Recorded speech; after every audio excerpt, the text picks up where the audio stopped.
the candle flickers and the figure strides into the cold hall on a January night, and it is none other than Mark Passio to share his knowledge this evening of the writings of Aleister Crowley and Thelema. Ladies and gentlemen, I give you Mark Passios.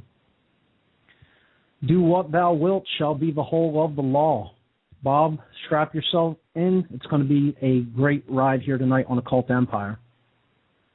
So let's get started. I want to first say that what I'm going to talk about here today is and should be considered by anyone who is listening as introductory material.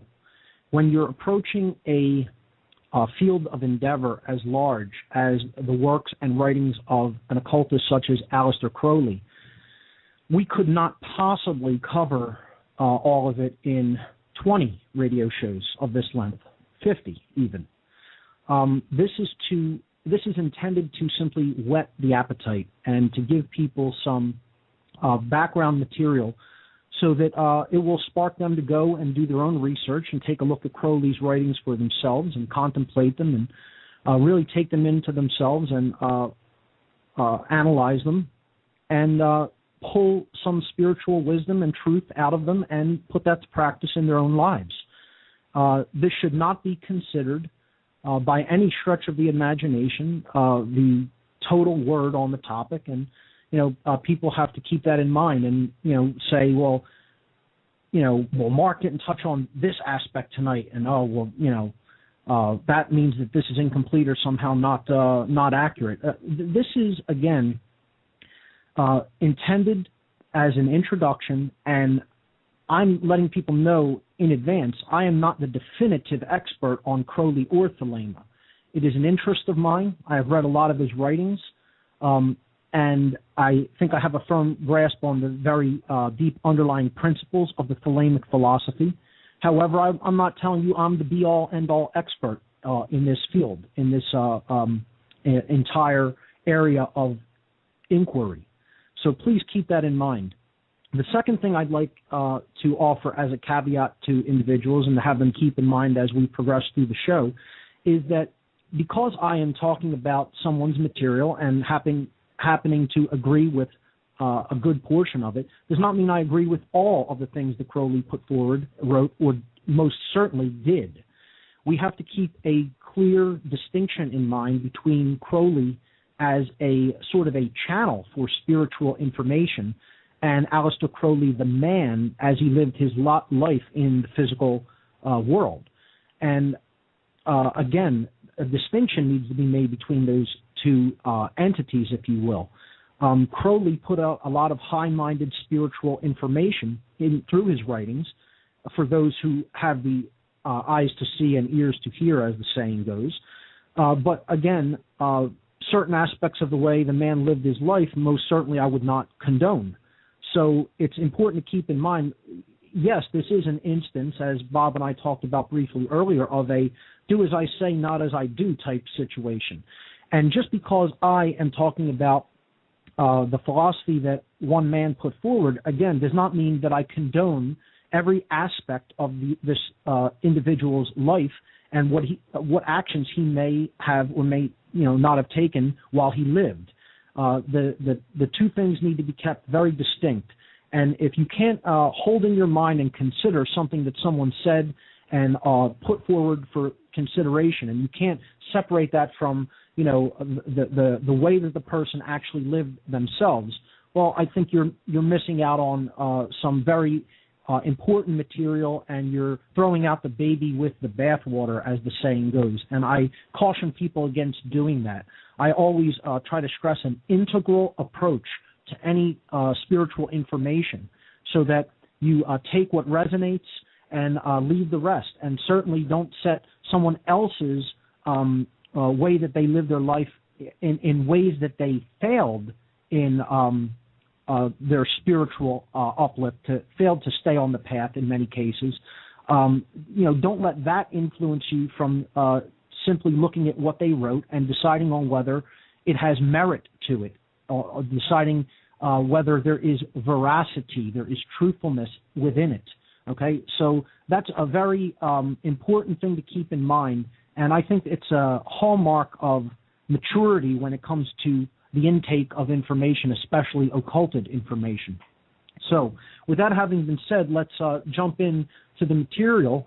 And I want to let everyone know that I have posted a mini slideshow.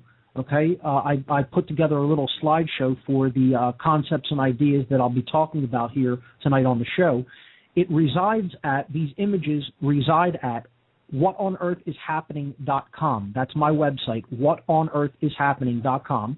And you want to click the first item in the news section right now. And this will apply only for today, January 17th, 2013. If you're listening to the podcast after this, these images will be in the news section, farther down in the news section. Okay, so it's January 17th, 2013 today, and on the most recent news items right now on What on Earth is Happening in the news section, the top item is my appearance here on Occult Empire. Underneath the image for the show that acts as the link to get to the Blog Talk page where you can listen to the show at, there will be several links. They're numerical links. It says images for the show. You can click on any of those numerical links, and it will open up a slideshow. And in there are the slides that I'm going to be going over today, and a lot of the concepts and ideas that we'll be talking about are contained on those slides. That will also be kept, those images will also be kept along with the podcast when it is archived on the website. Okay, so slide number 1 simply shows an image of Aleister Crowley, kind of during his prime to somewhat later years.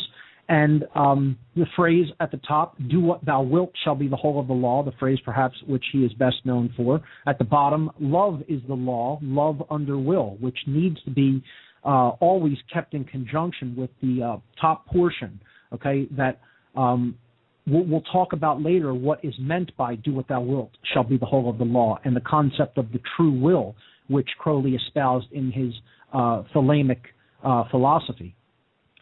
We have some of the symbols that are associated with Crowley. We have the sigil of the AA, Crowley's occult order or society, his fraternal order, the Brotherhood of the Silver Star, the Argenteum Astrum, as it was called.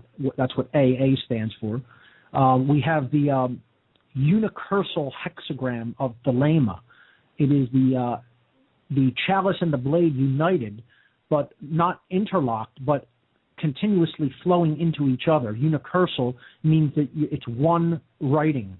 So you can make this form of the six-pointed star, or the union of the chalice and the blade symbols, the sacred masculine and sacred feminine, with one pen stroke without lifting the pen from the paper. Okay? In the lower left-hand corner, we have the Magus card of Crowley's Thoth deck. Okay? The tarot deck that he actually created along with Lady Freda Harris. And on the bottom right, we have the Rose Cross symbol of the Hermetic Order of the Golden Dawn, of which Crowley was an active member during his lifetime. The dates of his birth and death are there, and basically this is simply the introductory slide.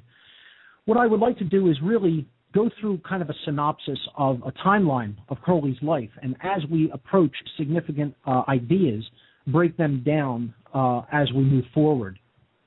So Aleister Crowley, he was, of course, a occultist, a mystic, practitioner of ceremonial magic, a poet, an author of many books and writings. And he was born as Edward Alexander Crowley. That was his actual birth name, Edward Alexander Crowley, on October 12th, 1975, in the town of Royal Leamington Spa.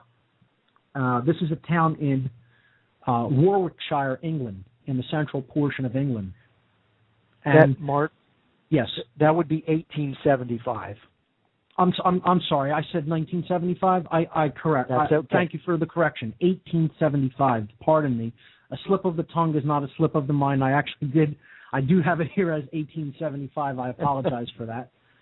Actually, I do not. It says 1975 on the slide, so I do have that incorrect. I will correct that. Thanks for the correction there, Bob. No worries, my friend. No 1875 in Royal Leamington Spa, a town in Warwickshire, England. That's in central England. Crowley grew up in a Christian family, kind of a fundamentalist Christian upbringing. His father, named Edward Crowley, retired early after a successful career in a family-owned brewing business. And some people will say, well, this is kind of ironic because it's like, a fundamentalist Christian-type background doesn't really go hand-in-hand with brewing. But he was a brewer, yes. Or he owned shares in a brewing company, a family-owned brewing company, and that's how he made his money. So he retired early and became a traveling preacher in line with his fundamentalist Christian beliefs. Crowley's mother, her name was Emily. Her maiden name was Bishop, Emily Bishop. And he and her never saw eye to eye. They kind of feuded in Crowley's youth. His mother gave him his nickname, the Beast.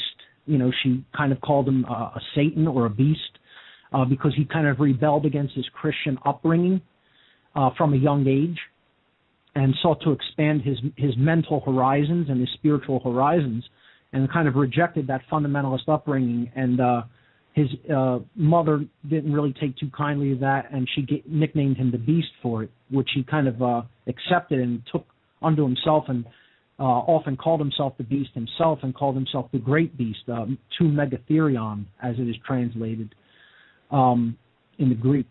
So Crowley's father passed away when he was only 11 years old, and he inherited his father's wealth from his brewing business. This is how Crowley was really able to travel extensively throughout the world and, not really have to be tied down with a typical worker salary and job. So he was fairly wealthy, at least wealthy enough to travel for many, many years.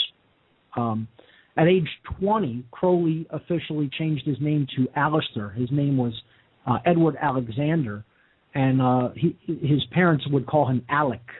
And he didn't like that. He didn't like his real name, Edward, either, so he decided to change his name to something a little bit more fluid sounding, and he liked the way the syllabic distribution of Alistair Crowley sounded, and therefore that's what he chose as his name in public life. He attended Trinity College at Cambridge University, where he studied philosophy and literature. He was in and out of many schools during his youth for different reasons, often behavioral. He took vacations when he was at Cambridge University, and his favorite pastime was mountain climbing. He was a mountaineer. It was a very big aspect of his life, and he enjoyed climbing in the European Alps. So throughout his life, Crowley was always very free-spirited sexually. He had a very free-spirited sexuality, to say the least. And he engaged in relations with both men and women, so he was bisexual. Some people call him trisexual. He would try anything, as the saying goes. But definitely free-spirited in sexuality, and incorporated sexuality at a very high level into his magical practices and his occult belief systems.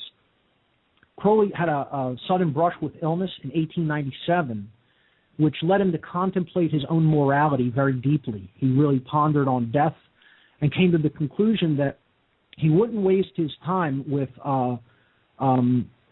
very worldly pursuits, but instead he would devote his life to pursuit of esoteric and occult studies and devote his energy toward spiritual attainment. He met the alchemist, the practicing alchemist, Julian Baker, while vacationing in Switzerland one year. And Baker introduced Crowley to a lifelong friend, George Cecil Jones, a lifelong friend of Crowley's. Jones was a member of the Hermetic Order of the Golden Dawn, one of the most famous occult societies in the world, certainly of the Western world and certainly of Europe at that time. And Jones kind of brought Crowley into the fold of the Hermetic Order of the Golden Dawn. And Crowley was eventually initiated into this order in 1898 on November 18th. There, while in the order and having a lot of different relationships with different occultists in that order, he advanced his studies of many different occult traditions, namely Kabbalah, Hermeticism, Freemasonry, Rosicrucianism, alchemy, tarot, and ceremonial magic, which were his main endeavors of study, of occult study. In the year 1900, he visited the United States and Mexico, where he scaled several mountains.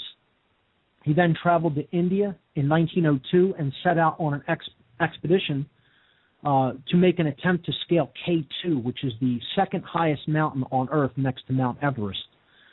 This expedition ultimately proved unsuccessful after Crowley was struck with flu, malaria, and snow blindness during the scaling attempt.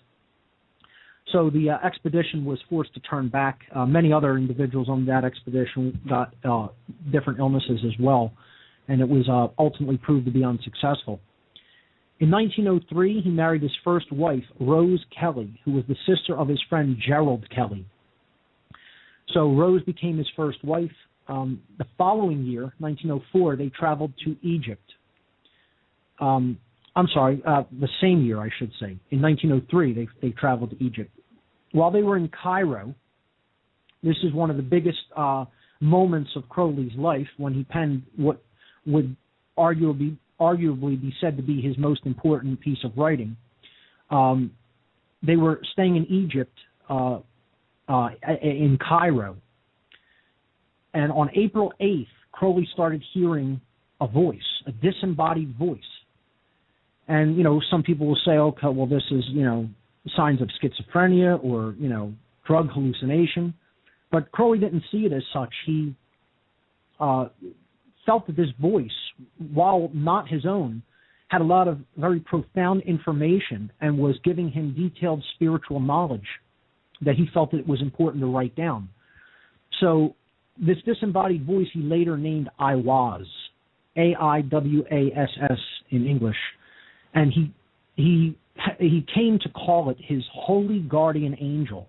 He looked at it as this channel to the higher self, this calling or this voice that, was not his own ego thought, in the mind, the typical daily, day-to-day chatter that we all hear.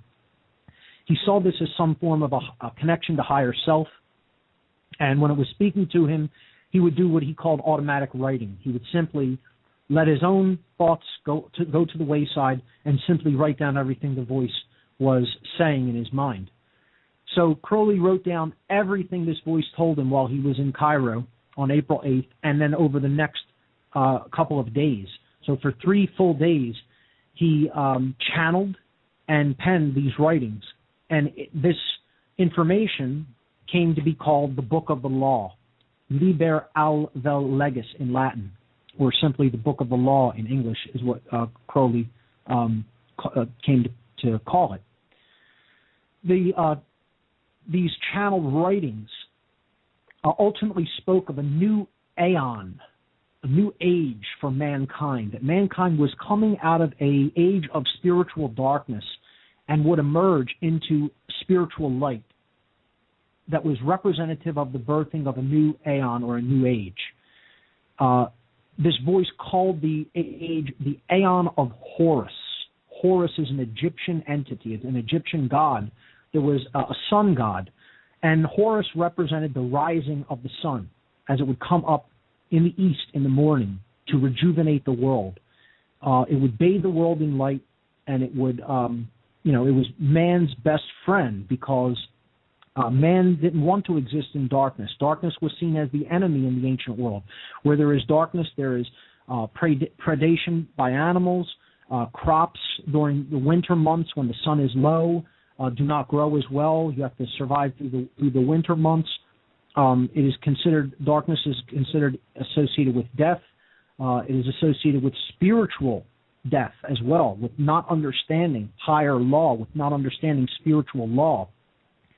Light is the opposite, is associated with life. It is associated with renewal and rebirth and resurrection and growth and spiritual enlightenment, spiritual knowledge being held by the recipient. So this is what the Aeon of Horus represented, this dawning of light, of a new age that would represent mankind coming to know the truth about the veil being lifted on the matters of the occult, the veil being lifted on matters of the loss of freedom and the fall into ego and base consciousness and dualistic consciousness. And the Aeon of Horus was the reversal of that.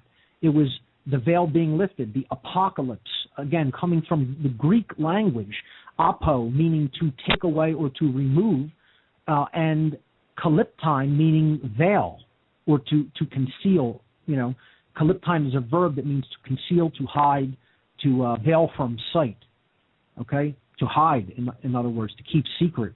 And apocalyptime means the opposite of that. It means to take out of secrecy, to reveal. And that's what this concept of the Aeon of Horus was about in the Book of the Law.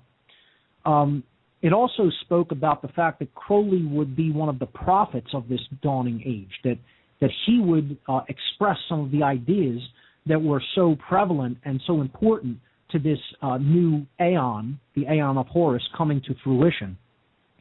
And he saw himself as such, as this prophet for this channeled information. One of the big maxims in the Book of the Law is, do what thou wilt shall be the whole of the law. And this is the basis for the idea that Crowley termed Thelema, which in Greek means will. And we have to make a distinction between the true will and the lowercase w will. I make the distinguishment by calling the true will the uppercase W will, okay, the capital W will. Will with a capital W, or simply the true will, distinguishing it from the ego-driven will of any individual. You know, it's not what I want. That's the ego will, okay? It's the will of creation. It's what the cosmos is attempting to accomplish, the great work that creation is setting forth in doing and trying to manifest. And it's up to us to step into the slipstream of that true will and understand what it is and understand our role in it and how we may serve that work.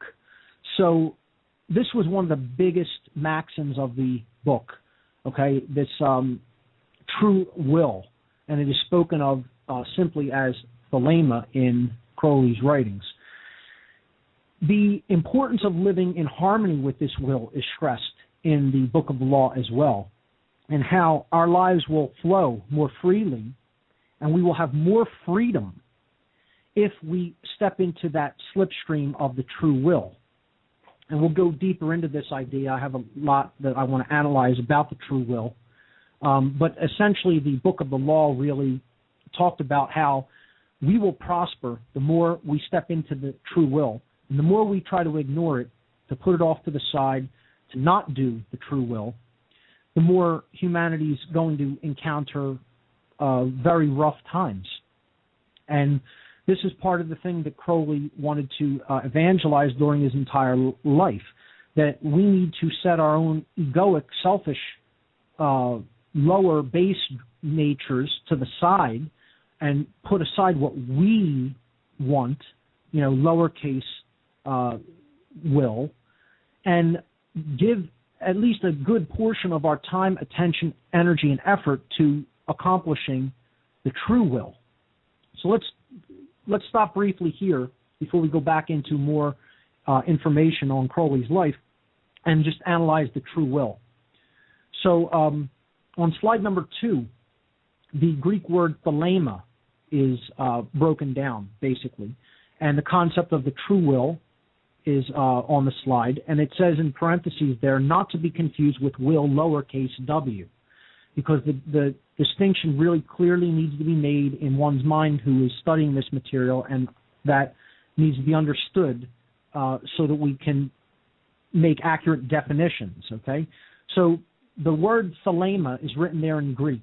Theta, epsilon, lambda, eta, mu, alpha. The word Thelema in Greek means will. And if we do what is called gematria, which is occultic numerology, it is the simple adding together of numerical representations for letters. So in Greek, letters are assigned specific numbers in the Greek alphabet. And if we take the numbers that is ascribed to each letter and we simply add them up, so the theta character in Greek in gematria is assigned the number 9. The epsilon character is 5. Lambda is 30. Eta is 8. Mu is 40. And alpha is 1. So we take those individual values and add them together, and we get the number 93, which is a very important number in Crowley's system of Thelema and Thelemic philosophy. We'll talk about what the number 93 means in a moment, or perhaps a little bit later. But what I want to do is show the equivalency of another concept that Crowley spoke about, which is the second part of do what thou wilt shall be the whole of the law. Okay? Now, will is capitalized. Okay? It means do the will of creation, not your own will. In other words, let thy will be done, not my will be done. That concept. Okay? And it shall be the whole of the law.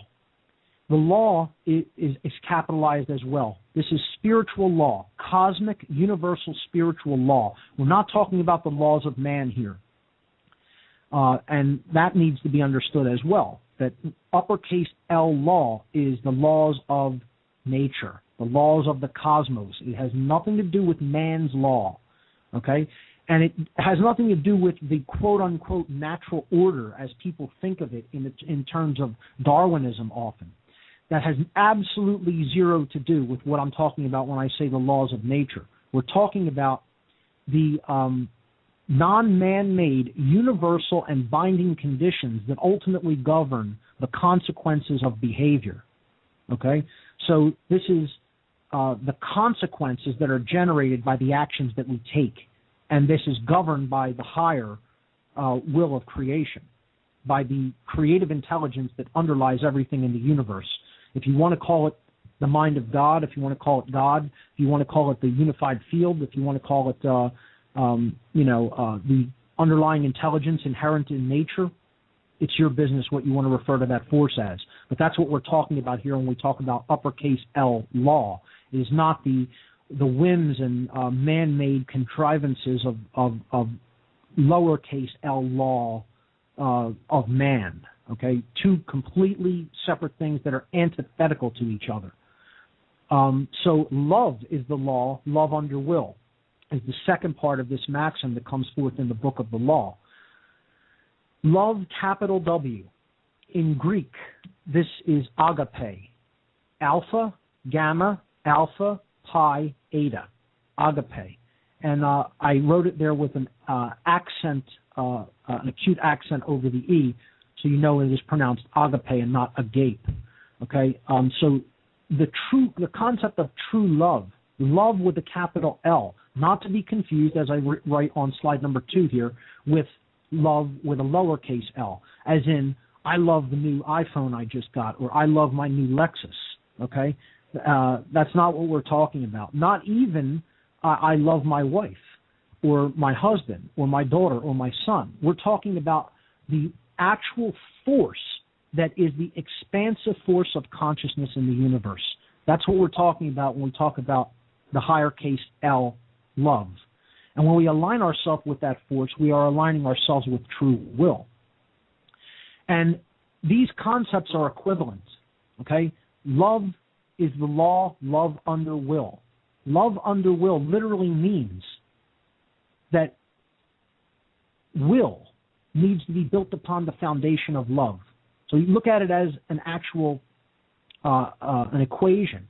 You're putting love underneath the will so that love acts as the foundation upon which everything else is built.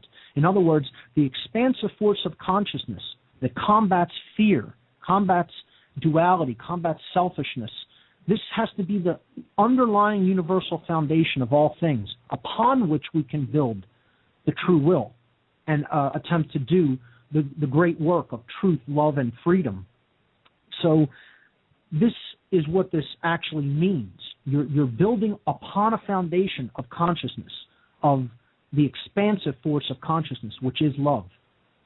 And if we do the Greek gematria breakdown, the occultic numerological breakdown of the Greek word agape, meaning love in the Greek language, we see that alpha, the character alpha in Greek equals 1, gamma equals 3, alpha is 1 again, pi is 80, and I actually have it written incorrectly on this slide as well. I will correct that as well, so I have 2 slides to correct.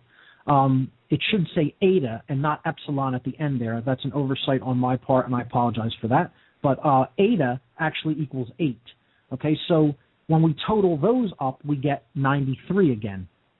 So in the concept of occult gematria, this occultic numerological system, whenever 2 words equate to the same numbers, when we're totaling their characters, they mean the same thing. They have the same underlying meaning in manifestation.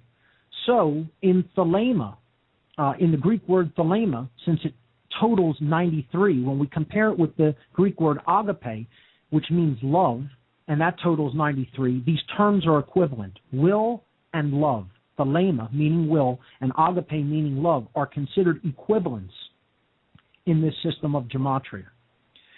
And this is what Crowley was explaining through the Book of the Law and other writings, that ultimately the expansive force of consciousness and connection to the higher self is what puts us in touch with the true will. And if we are in any other state of consciousness, we're not doing the true will. We are falling short of it.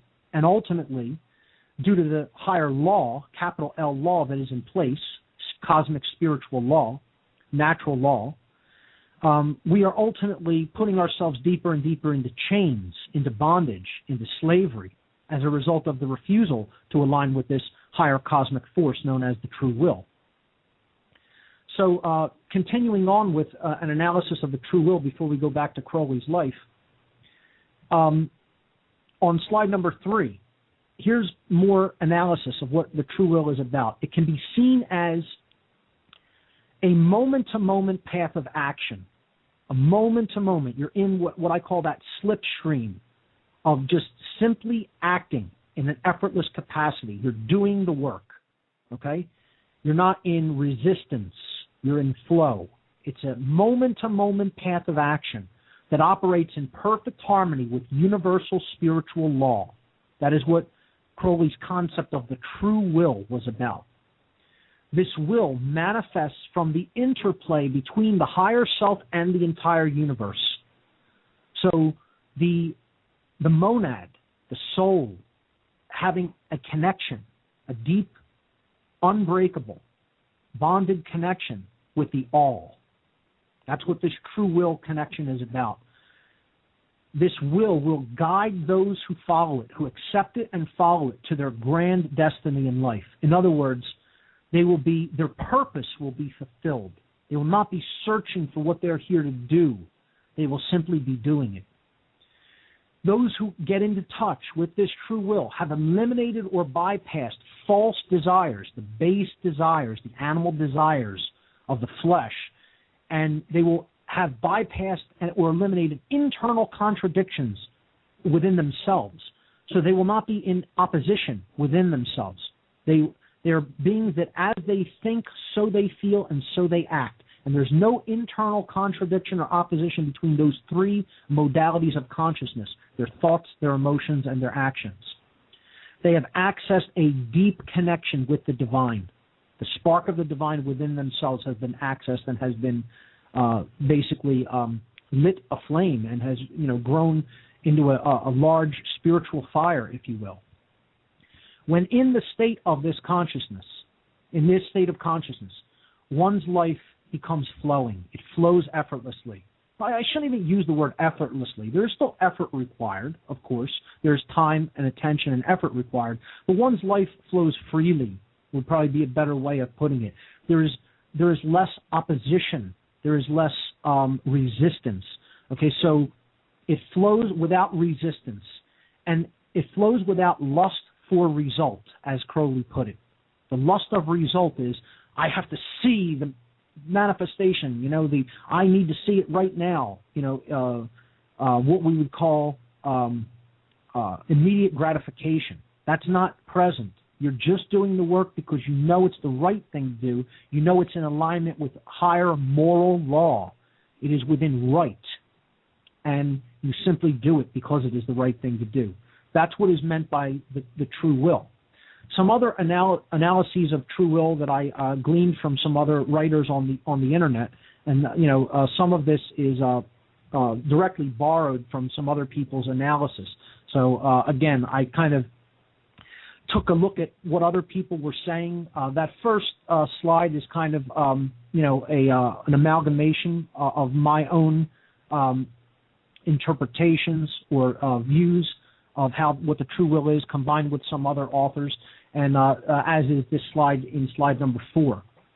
So the main precept of Thelema, the maxim of do what thou wilt shall be the whole of the law, is often completely misunderstood by people who hear that and think they know what it means, and they take it out of context. They don't have an understanding of what was actually meant by that phrase, because the internal definitions that they're operating with are not the same as what Crowley was really speaking about, using the same English words but really meaning different occult concepts. And that's why I distinguish. You'll notice every time I wrote this phrase down, I put the capital W where will is at. Do what thou wilt, capital W, shall be the whole of the law, capital L. So we have to understand what Crowley really meant by it and its proper usage. It refers, of course, to the true will, which this particular writer in his analysis said he called it our true and perfect path on which our own personal holy guardian angel, this is another concept, again, Crowley talked about the voice, the disembodied voice that helped him to write some of his spiritual works as his holy guardian angel, this connection to the higher self. The true will is our true and perfect path on which our holy guardian angel guides us when we have learned to hear and follow the higher self. Okay, so this holy guardian angel concept is this connection to the higher self, and we need to learn to listen to it, to silence the voice of the ego and listen to what this higher self, the message it has for us, directing us spiritually in life. For those called to this path, the true will refers to the great work. And as I have talked about on my shows in the past, the great work is truth, love, freedom, in that order. A dedication to the truth and putting the truth out there for others, taking it into oneself without resistance, learning it, and then putting it out there for other people. Love, the expansive force of consciousness being the guiding aspect, the guiding force in our lives, and freedom, espousing true freedom, understanding what true freedom is in conjunction with higher moral law, with universal cosmic spiritual law, and living in that capacity. No contradiction. Okay? So the non-aggression principle combined with the self-defense principle, the sacred feminine combined with the sacred masculine. And not controlling others and not being controlled. All right? Knowing your rights, knowing what you own, not taking what does not belong to you in the forms of life, liberty, and property. This is the great work. Do what thou wilt does not mean do whatever you want. This is the most misunderstood aspect of all Thelemic philosophy. Let me repeat that again, because it's very important. Do what thou wilt, capital W, does not mean do whatever you want. For those who think it means that, you're horribly mistaken and simply wrong. That is not what Crowley meant by that. He wrote about this extensively extensively, is non-ambiguous in Thelemic philosophy. Okay? So, do what thou wilt, capital W, does not mean do whatever you want. It is the apotheosis of freedom is what do what thou wilt means. It means you're making this as important as the divine. All right? You're elevating it to divinity. It is something that is about spiritual uplift. It is about cosmic awakening. That's what do what thou wilt is all about. But it is also the strictest possible bond. While it leads to true freedom, it means that you are bonded to doing this work in the physical domain in your lifetime. You either accept this work or you reject it. So, some people will say, well, then you're not really free. I would beg to differ. I would say you're only truly free if you're actually doing the will, the true will. That's the only thing that would make us truly free. Getting out of the ego and understanding there's a higher will at work, and this life is not about me. I'm here to learn and understand what the true will is about and then to do that work. That's what it's all about. That is the pathway to freedom. So as Crowley said, do the will, and no other shall say nay. And that's what he meant by that. The universe will open up paths for you if you are actively in tune with this higher will, with this true will. Let nothing deflect you from that austere and holy task of the great work. True freedom is absolutely to do thy will, capital W. It is not about your own egoic, selfish will or desires. It is about espousing truth, love, and freedom. Seek to do anything else whatsoever, and instantly obstacles will arise. You are not in the slipstream of creation. You will know by how much opposition you have in your life, whether you're in slipstream with the true will. People having a lot of issues, problems, difficulties. At some aspect, they're not doing the true will. They're out of harmony with it in some aspect of their lives. So every act that is not in harmony with the true will is an erratic act, and it acts as a hindrance in one's life. And that's what needs to be understood regarding the concept of the true will. And again, this concept is spoken about extensively in the Book of the Law and in a lot of Crowley's later analysis of that writing. I want to see if I can take a look at a couple other things from the Book of the Law before we continue on with Crowley's life. Crowley said in the Book of the Law that every man and woman is a star. This is another one of his famous sayings. And what he meant by this is that the star, okay, that is our star, is called soul, S-O-L, the sun, okay? So every man and woman is a star. Every man and woman is a soul.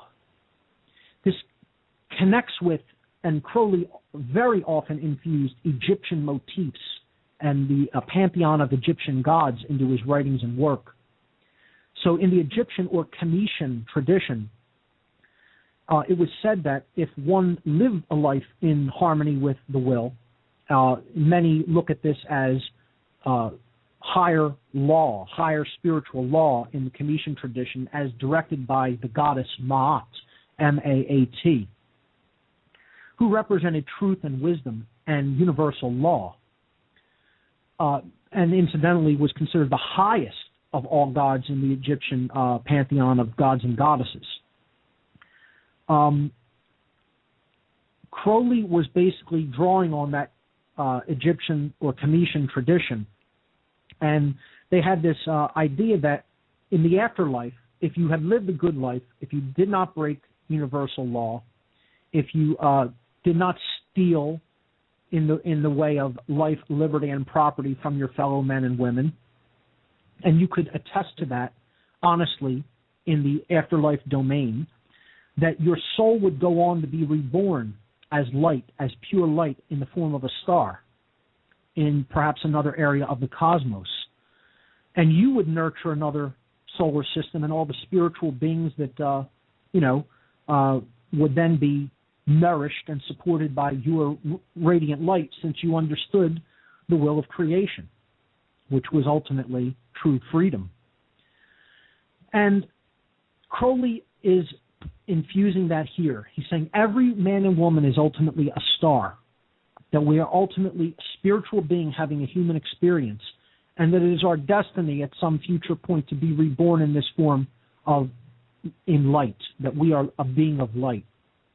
I think it's very powerful, and it's very transformative to look at this aspect of his writing in this way and understand that it was all about, again, uplifting consciousness so that we could truly get in touch with our purpose and ignite the spark of the divine within us all to be rays of brilliance so that other people can help themselves also on their spiritual journey. And that's what he meant when he said every man and woman is a star. A couple of other quotes that I find pertinent in the Book of the Law is that the goddess Nut is a representation of this creator goddess like Ma'at. She represents the void, the nothingness, the realm of pure potentiality from which all is ultimately born into manifestation. So she is the cosmic mother, or the cosmic womb of creation. And her words say, "Follow the ordeals of my knowledge." So, in Book of the Law, they're saying, or Crowley or the channel he's writing through is saying, acquiring this knowledge is an ordeal. It's not just going to be easily handed to you. I mean, today we have it as easy as we're going to get it with the internet. We have a communications medium available to us like we had never before in humanity. And the ancients would envy us. Information, knowledge that they died to, were tortured hideously in many cases to preserve. We have at our disposal and our fingertips, and most people are doing completely trivial matters with their lives and not even paying attention or wanting that information. So we really should take advantage of this to its fullest while we have this at our disposal. And, but the goddess here is saying that follow the ordeals of my knowledge, because, it's not pretty. Learning the truth is not pretty. It's not fun. It'll make you mad. It'll make you see all the dirt that has accumulated in the soul of humanity. Enlightenment is about throwing light on the darkness, on the negative. It's about seeing the negative. It's not about being super happy. This is false spiritual enlightenment teaching. Okay? That's not what it's about. It's not about living as happily as you can live every moment of every day, which is what a lot of New Age junk floating around today is about. Enlightenment is about learning the truth, no matter how ugly the truth may be. It's about accepting truth, going into the arms of that goddess, the truth, and not being in conflict with it. Putting your ego to the side, looking at things as they really are, and saying, yes, this is how it is. Now what are we going to do about it to make it better, instead of existing in denial? So she goes on to say, follow the ordeals of my knowledge. Seek me only, meaning the truth. Seek only the truth. Then the joys of my love will redeem you from all pain. So these are words, that express the sacred feminine, the goddess concept, the truth. Very, very powerful if they're understood properly. In another verse, he says, the word of sin is restriction. Again, the restrictive aspect of consciousness. You could look at this as fear. He says, O man, refuse not thy wife if she will. O lover, if thou wilt, depart. There is no bond that can unite the divided but love. Again, the one who exists in internal opposition, the divided, is what he's talking about here. No bond can unite the divided but love, higher consciousness. That's what can bring your thoughts, emotions, and actions into unison with each other, into non-duality and non-contradiction. He says all else is a curse. This sacred union, this bond, this coming together of these three modalities of consciousness is the only thing that is truly worth doing. Everything else is a curse because it will create more duality and opposition within the self. So he says, accursed be everything else to the aeons, to hell. talking about doing the true will and what it means to do that. Get out of sin, get out of internal contradiction, get out of restriction, the restrictive aspect of consciousness that is holding us back. Get out of that which holds one back, that binds us in this mind control that exists on this planet. And those who propagate it, the dark ones who propagate this and are keeping true freedom back from humanity and keeping our birthright back from us. One more quote from the Book of the Law before we move on. Newt is heard to say in the book, "Invoke me under my stars." She's considered the cloak of the night sky and the galaxy. "Love is the law, love under will. Nor let the fools mistake love, for there are love and love." And she means the difference between love, lowercase l, your likes, your preferences, your whims, your desires, and higher case L, uppercase L, which is the expansive force of consciousness inherent in creation that we need to step into and exist in harmony with. So getting out of that fear-based mindset, willingness to desire truth and to look at it and go wherever it leads. So she also says, there is the dove and there is the serpent. Choose ye well. Meaning, you have the path, the higher path that you can take, the dove. Okay? It is considered the path of peace. It is the path of harmony with natural law. It is considered the path of true care and compassion. And we can take that path. We still can take it. It's about a shift in consciousness and understanding of oneness. And then there's the path of the serpent, which wriggles slowly in the dirt and moves very slowly. And that's the path humanity is ultimately choosing. We're not choosing well between these two paths offered. We're choosing poorly because most of us refuse truth. Most of us refuse to look at the higher aspects of selves. We're caught in ego identification. We're wrapped up in the roles we play in life, and we won't give up our attachments, even though they're wrong, even though they lead to suffering, even though they're not moral. They're doing things that are harmful to others. We do things and support things that are harmful to others. We don't understand right from wrong. And she's saying that's the path of the serpent. And it would be a wise choice not to take that path, but we'll be allowed to take it if that's what we choose. So she's saying choose well. And I would suggest humanity is not choosing so well. So one more thing about the true will before we move on. Crowley's various commentaries, his own commentaries on his own book, constantly explain that each individual has a unique aspect of, is playing a unique aspect within the true will of creation. And when they get into harmony with this will, it is ultimately going to determine the proper course in their life, and it's going to put them where they need to be in the world and enable them to do the things that they need to do. Again, do the will and no other shall say nay. The universe will open doors for you if you step into the slipstream of the true will. Crowley attempted in many of his commentaries to explain how you may hear there is no law beyond do what thou wilt and think that means that nothing can be a wrong action and you can do whatever you want. He constantly explained that was not the truth, that that's not what that meant.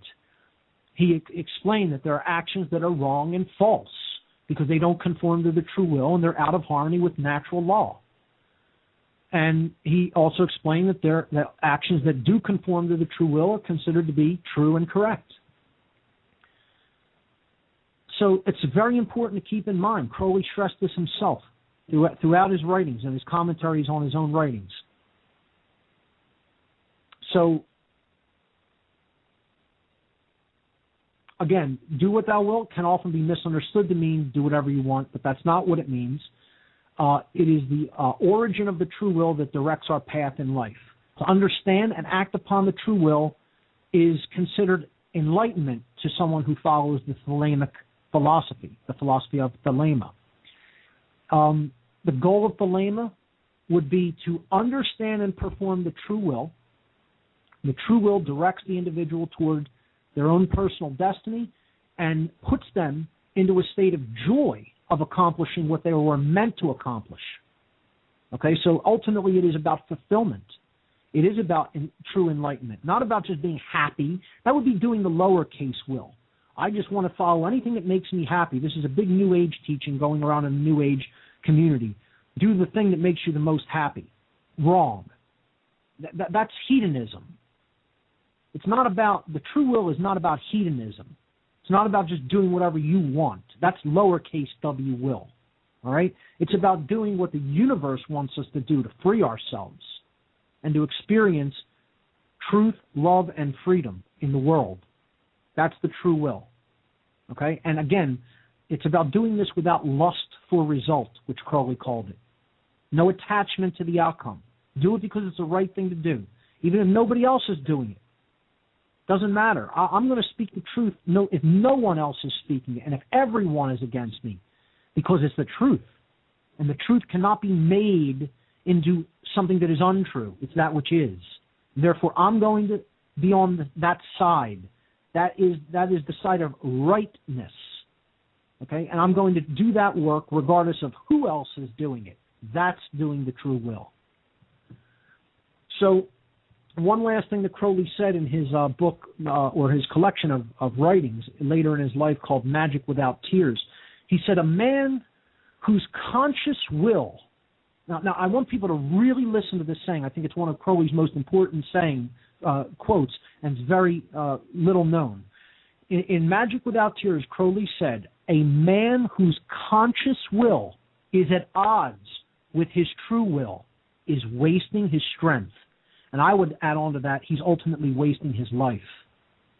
If you're in a state of internal contradiction, your conscious will, what you know in the ego will, in the thoughts that are within the mind, the actual verbal chatter that you have in your head on a day-to-day basis, that conscious lowercase w will, if you know, you can tell that it's at odds with the true will, it's a wasteful life.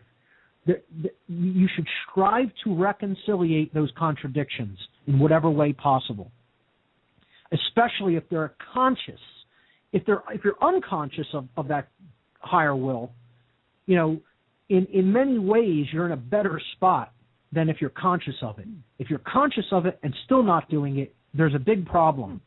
Okay, that's what Crowley is saying here. You're wasting your strength, and strength he considered equivalent with courage.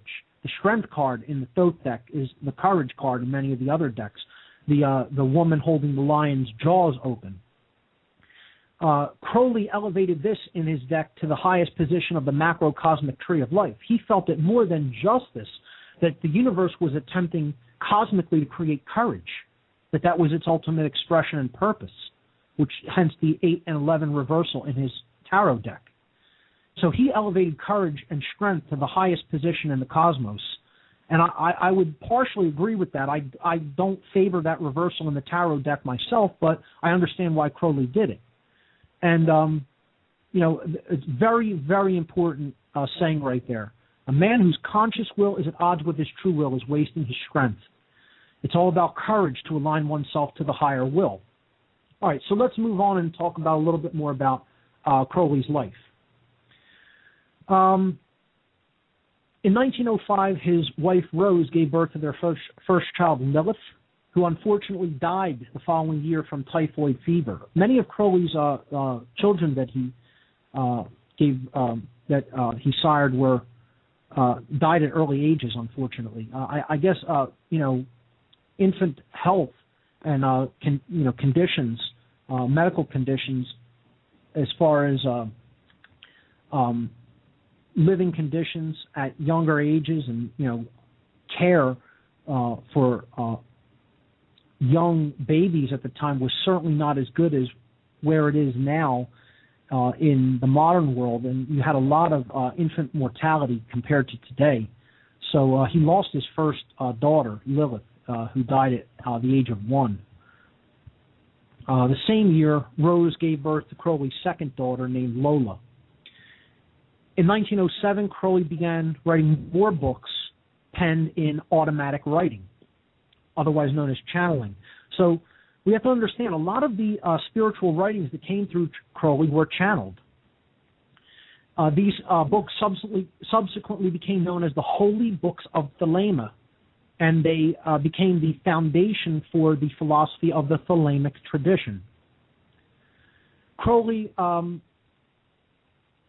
ultimately left the Golden Dawn, the order which he was inducted into by his lifelong friend George Cecil Jones and others of the order.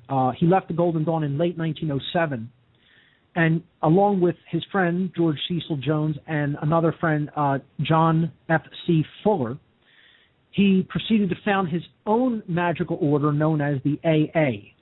Its full name was the Fraternitatis Argenteum Astrum, which means in Latin, the Brotherhood of the Silver Star. This order drew heavily upon the occultic works of the Hermetic Order of the Golden Dawn and other occultic works of Crowley's time, and also infused a lot of course, Crowley's own writings and occultism into the workings of the order. The Silver Star emblem can be seen in slide number 1. It's a magical sigil of a 7-pointed star and various instances of the number 7 and the word Babylon, representative of one of the workings of Crowley, known as the Babylon working, on the sigil for the order. It says in Latin around it, Sigillum Sanctum Fraternitatis AA, which stands for the Holy Seal or Sigil of the Brotherhood of the Silver Star. In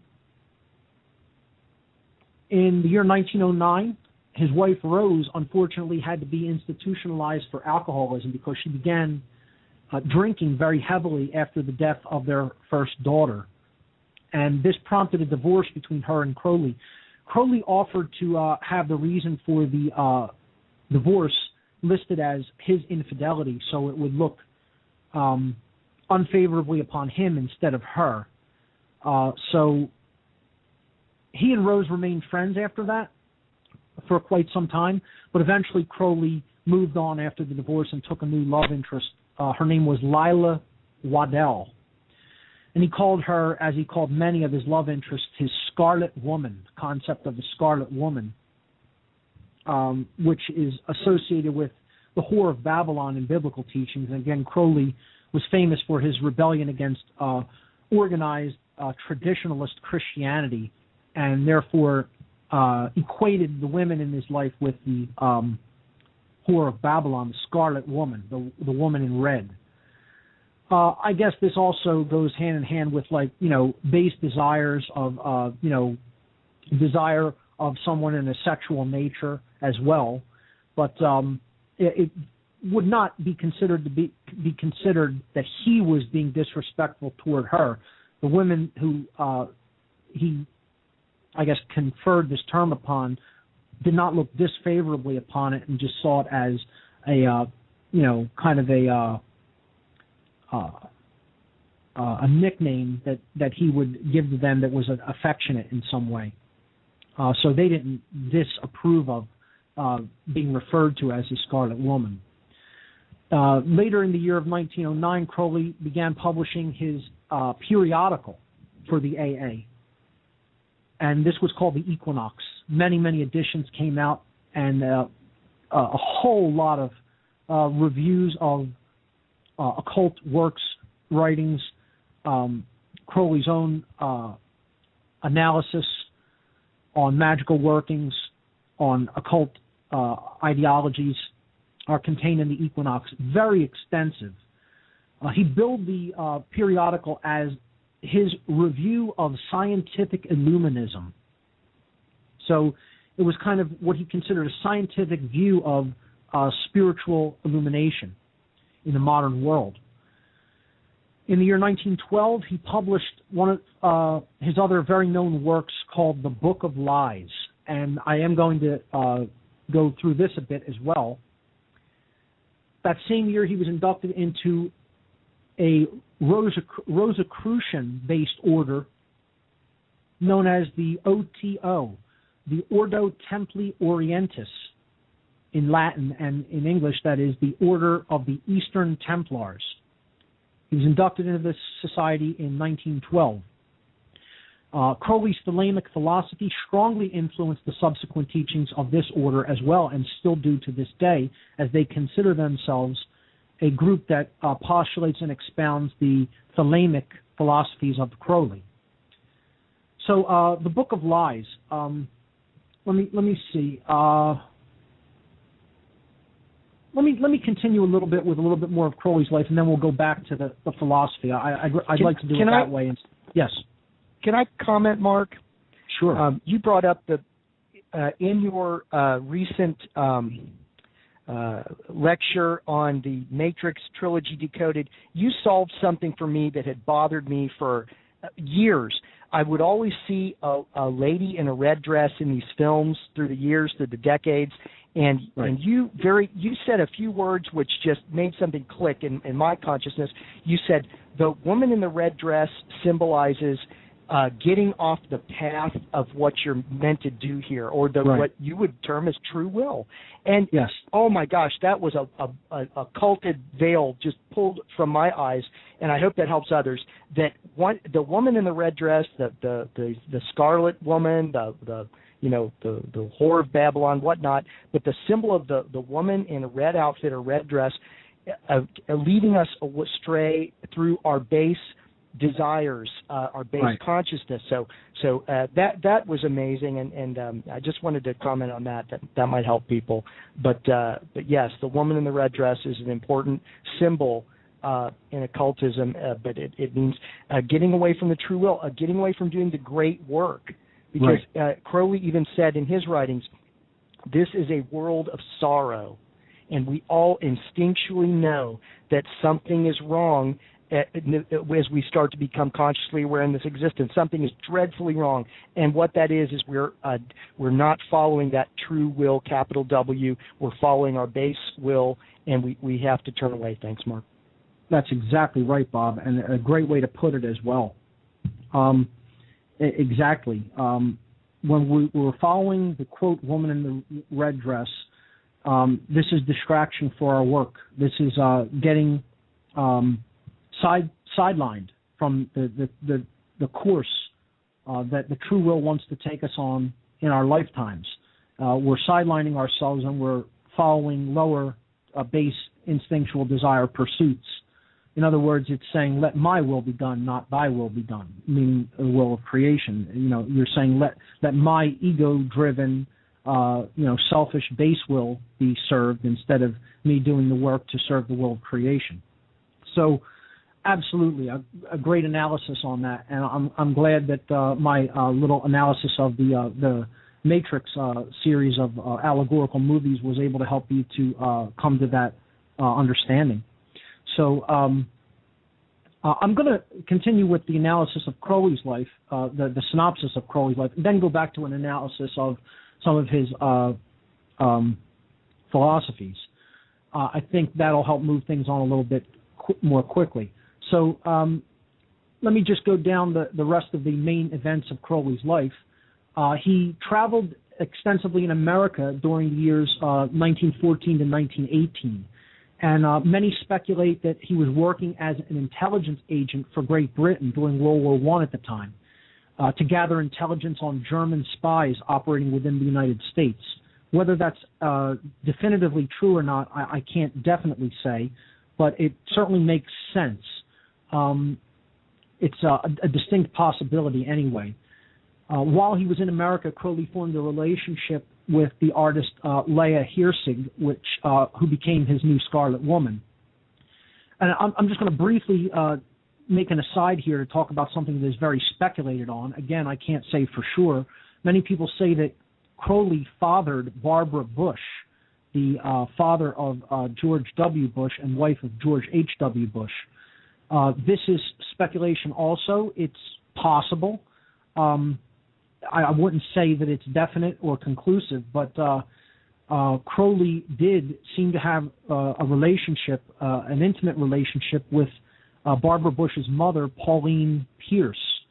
And when she gave birth to Barbara Pierce, Barbara Pierce was born either from her claimed birth father or possibly Aleister Crowley, because Barbara Bush's mother, Pauline Pierce, actually engaged in sex magic relations with Crowley and other members of the kind of, I guess you could say, coven or order that he had put together while in the United States. And they were practitioners of sex magic, incorporating sex and orgiastic ritual-type sexual behavior in with their magical practices.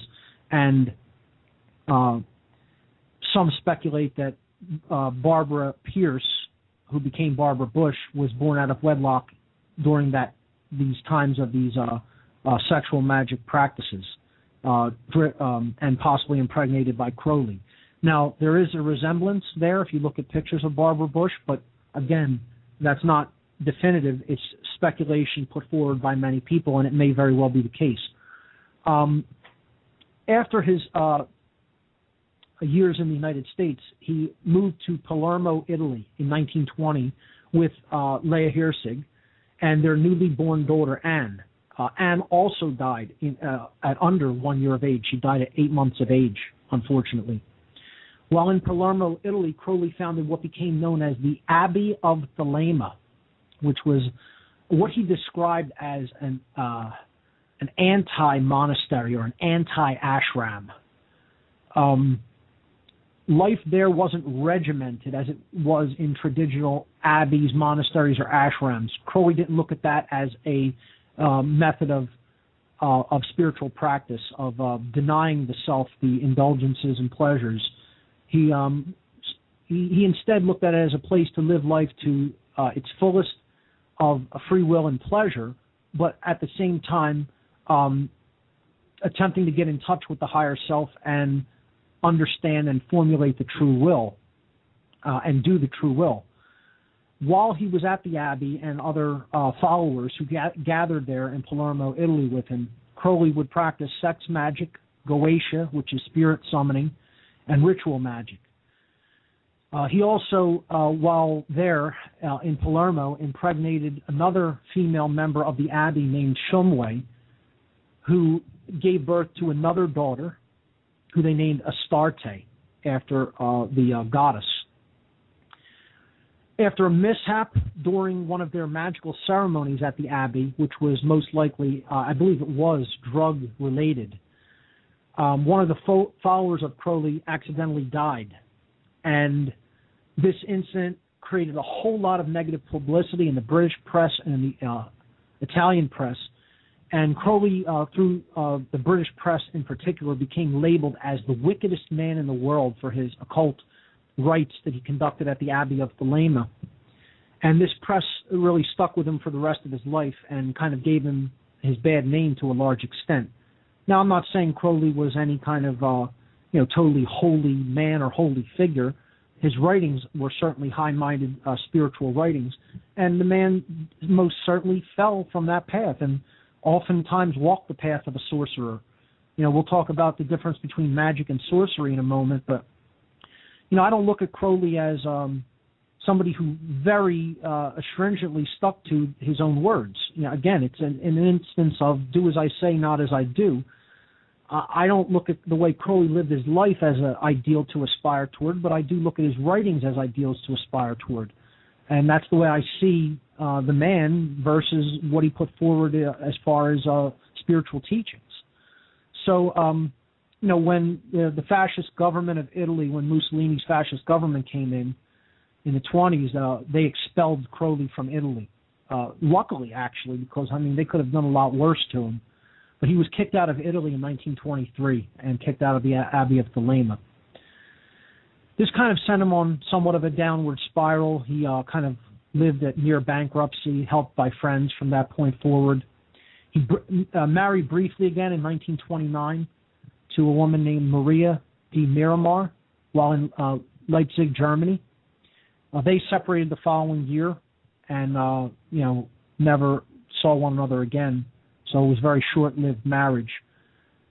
He declared bankruptcy in 1934, went on to father one other son, I believe it was his only son that he fathered, and he named him Alistair after himself. The mother was one of his Scarlet Women named Patricia McAlpine. Between 1938 and 1943, Crowley developed his own tarot deck. Well, I think this is one of the crowning achievements of his occult or magical career. He worked on the deck with Lady Frida Harris, who painted the images of each card as Crowley described the images to her. It's just a phenomenal imagery. If you don't own one of the Thoth tarot decks, you're missing out. I mean, I'll try to post the images of the Thoth deck with the podcast as well, so people can get an idea of what this absolutely magnificent deck looks like, and can also contemplate the images of this tarot deck. But this was considered one of his greatest works, I think. He called the deck, of course, this tarot deck variant, the Thoth deck, named after the Egyptian creator god Thoth. Different pronunciations for that: Thoth, Thoth, Thoth, Thought. I simply say Thoth. But in 1944, Crowley released an analysis of this Thoth deck. He called it the Book of Thoth. It was his extensive treatise on the tarot itself, and it proved to be his best-selling work during his career. Unfortunately, the actual deck was never mass-produced and distributed during Crowley's lifetime. It became mass-produced and distributed by the OTO, the Ordo Templi Orientis, in 1969, well after Crowley's death. So unfortunately, he never actually got to see these majestic paintings put into the actual tarot deck form and distributed widely. Now this deck is all over the world.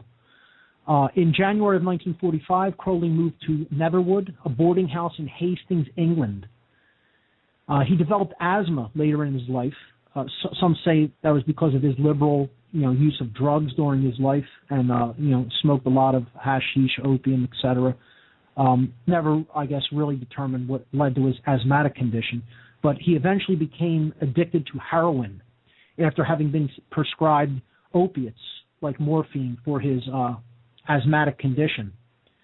Crowley died at Netherwood Boarding House in Hastings, England, from respiratory infection on December 1st, 1947, at the age of 72. So that's a wrap-up of Crowley's, significant moments of his life. Let's go back to some of his philosophy and writing. We took a look at the Book of the Law. We took a look at the True Will. I want to maybe proceed in order of the slides as I have them on the slideshow, and take a look at slide number 5. Slide number 5 is Crowley's definition of magic, and I put it there with a C and a K in parentheses. Crowley's spelling of magic was M-A-G-I-C-K to distinguish it from the fairy tale book version of magic. And his definition for what magic was the science and art of influencing change to occur in accordance with the true will, the higher case W, the capital W will, okay? So this is the process of alchemy. This is the great work, as we've said. It's truth, love, freedom, in that order. That's the magical formula. It's helping change to occur in accordance with that higher will of creation. So you're learning the truth, you're taking it into yourself as a vessel, you're distilling it, you're bringing it forward for others so it can help them awaken, so it can help them come out of mind control, so it can help them understand what true freedom is and then live that way in the world. And that's what he saw as magic.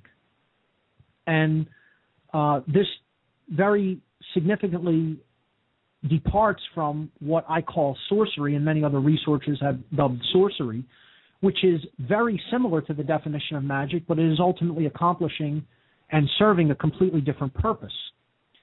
The definition of sorcery I give as being the science and art of influencing change to occur in accordance with the will, lowercase w. These are the same definitions as you speak them from your mouth, but mean two completely antithetical, diametrically opposed things. Magic influencing change to occur in accordance with the higher will, the true will, has creation's goal, its will, as the end result. That's what you're serving. That's the force you're serving. You're serving the higher self. You're serving all of creation. You could, if you don't have a problem with the word, you could say you're serving the God of creation. And that's how I look at what magic is. And this was Crowley's definition for magic. Sorcery is the exact opposite of that. It's serving the ego. It's serving what I want. Me, me, me. Okay? It has nothing to do with what's right. It has nothing to do with what's moral. It has nothing to do with what's just. It's whatever I want. That's the egoic will of the sorcerer itself. The lowercase w will. The base desires are being fed at all times.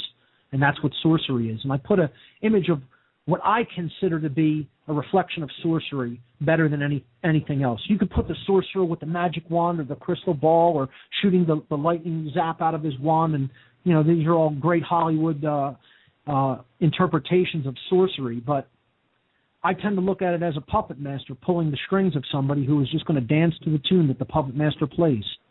Somebody else has you. They have your will. They have you on their strings, and they can make you dance because ultimately you've externalized your power and you've given it over to them. And this is where most of the people of the world are today. They're on those strings, dancing. As harsh as that may sound, it's also true. So, another concept in slide number 7 that Crowley constantly talked about was his holy guardian angel. And, we each have this connection. This wasn't something just for Crowley by any stretch of the imagination. This was something that we all can get in touch with. If you don't like the term, call it something else. This is just simply what he called it. His view of the holy guardian angel was a deeper connection to the higher self, which guides us toward the true will. Now, I don't even call it our true will. I call it the true will. There's really only one. Just like there's really only one ego, there's really only one lowercase will, too. You could say, it's all about the, what that person wants and that person wants and that person wants, but ultimately they're all serving the same force, which is the ego. People say, well, everybody has an ego, and I say I beg to differ. It isn't so much that everyone has an ego, it's that the ego has everyone. It's the opposite way around. We're all trapped within the force of the ego and need to get out of it. So the holy guardian angel was what Crowley considered a way to get out of the ego. It was what would guide us toward our true will and get us to ultimately do the true will if we accepted that mission and if we didn't constantly try to reject it or stay in opposition to it because we were so trapped in ego. So it's a deeper connection to the higher self. For the holy guardian angel to manifest in our lives, we need to learn to listen to its wisdom by quieting the voice of the ego. This is what meditative and contemplative practices can help us to do. Quiet the ego-driven voice, which is all about me, me, me, me, me, getting what I want. Okay, and ultimately you're serving that demonic force that ultimately has humanity in its grip. The ego ever seeks to take us off the path of wisdom, while the holy guardian angel ever helps to guide us and keep us on the path of wisdom. Crowley called his own holy guardian angel I was. And if you do the Greek gematria on the name I was, the name also totals 93 in Greek gematria. Very significant and very synchronistic. So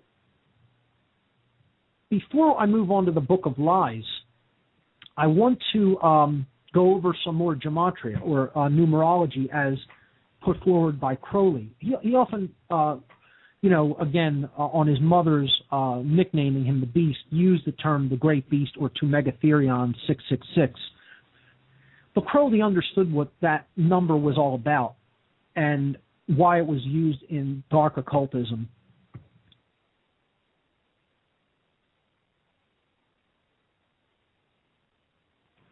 Hello, Mark. We seem to have lost my friend Mark. Well, I'll try to bring Mark up here in a moment. But yes, in the meantime, it is amazing, the works of Aleister Crowley. But yes, the Holy Guardian Angel, very interesting, and these magicians. So Crowley was a ceremonial magician, and as Mark said, the Golden Dawn was the starter for Crowley, and this is the order that Samuel Liddell McGregor Mathers had created. So, but this order. So Crowley got into this. Now, I want to share that I recently my information came from this giant tome of a biography written by Israel Regardie, who was Crowley's secretary from 1928 to 1930. He flew this young 20-year-old student out to live with him for 2 years straight. And that's an ironic choice of words, but because Crowley was a notorious homosexual, and back then, of course, that was ultimately taboo. But Regardie said he was always concerned of the 2 years that he lived there with Crowley, that somehow Crowley would make an advance on him. And ironically enough, Regardie said that at no time did Crowley ever go into that kind of world with him. But Regardie was also a student of the Golden Dawn. And to this day, he is regarded as almost a negative persona non grata, or non gratis for the Golden Dawn, the surviving membership. And I know that there's, some people say that the Golden Dawn has never, it has not, it disappeared at some stage. It didn't hold on to what was going on. So, but at any rate, what I'm going to do, I am going to try to bring my good friend Mark Passios back on. But in the meantime, I have a very short interlude. So grab that cup of coffee and come right back. We will be right back.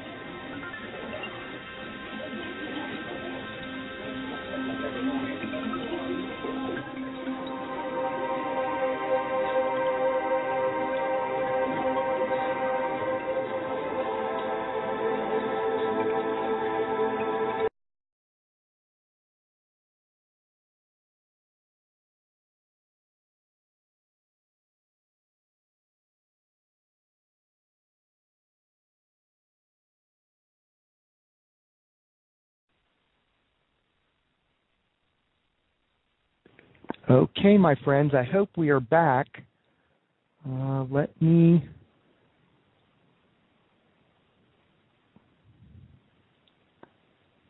see where Passio is.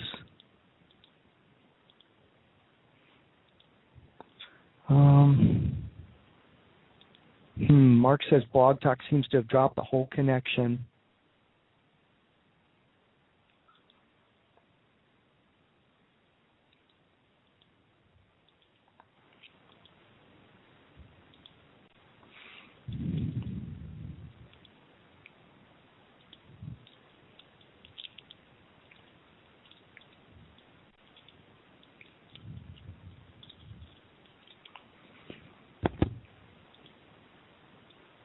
So Mark says, won't let you.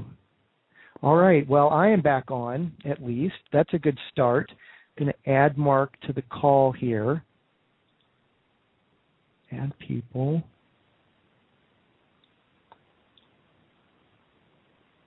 Where is Mark at?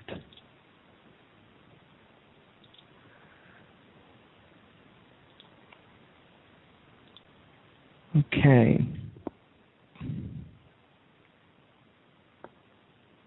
Hello, Bob. Are we back? I believe so, Mark. I believe we're on, my friend. Okay, great. Okay. Yeah, it looks like Blog Talk kicked me out of the call, and I called back in and continuously got a busy signal. Not sure why that happened. I've never experienced it before, but these problems come up, and let's just take it right from where we left off. Absolutely. We want to roll. Go right ahead, sir. Okay, great. All right, so let's see. I was getting ready to talk about some other occult numerology in Crowley's Thelemic system, and explaining that he was often called the Great Beast 666 to Megatherion, which means the Great Beast. This appellation given to him by his mother, because he went against his Christian upbringing. But I don't think Crowley was a dark magician or a dark occultist, as some people seem to think, because he embraced that term. He understood what the term really meant and why it was called beast consciousness, why it was called, being the beast, 666. This number and its associated number 777 need to be really understood in conjunction with each other if we are to understand one of the most important numbers in Thelema, which is 93. So the number 666, of course, this comes from biblical writings. The Book of Revelation talks about it being the number of man, not the number of a man. That's a mistranslation, actually. It comes from the number being talked about as the number of man, which means that all of mankind is actually trapped in this state of consciousness. Man in base consciousness, in which his thoughts, emotions, and actions are not unified and complete. So each digit could be seen as an aspect of consciousness. The first could be seen as thought. The second or middle digit, the middle six, could be seen as emotion, and the third could be seen as action. And the reason that they're all sixes is because 6 is considered a number of incompletion, of not being there yet, being, I guess you could say, half-baked. It's incomplete. It needs more work. It is not accomplished. The goal is to transcend that condition of base consciousness. That's what we're talking about here. That's what, Thelema and the philosophy of the Thelemic tradition is all about. It's about using care in conjunction with the will to acquire spiritual knowledge of truth, and move forward and ascend in consciousness so that we can free ourselves. So the number of the beast, 666, represents man in base consciousness or beast consciousness, okay? Not being fully realized as a true human being, a spiritual being having a human experience. To get to the complete or unified expression of humanity, we need to become the 777. And this is the number of man in a complete or unified state. Thought, emotion, and action, they're all unified, and they're all raised to their fullest expression. It's not man as God. It's man in a state of consciousness that resembles the divine or has the divine spark ignited within it. That's what 777 means, okay? So it's man in unity consciousness, not in dualism anymore, in internal opposition.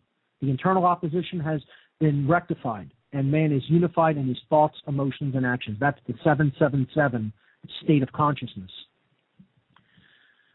If we do gematria, the gematria reduction, meaning we're going to add the digits in 666, and then we're going to, if we get a two-digit number, we're going to add them again together until we get a single-digit number. So let's do this. 6 plus 6 plus 6 is 18. 1 plus 8 is 9. So the reduction in occult numerology, in gematria, of 666 is 9.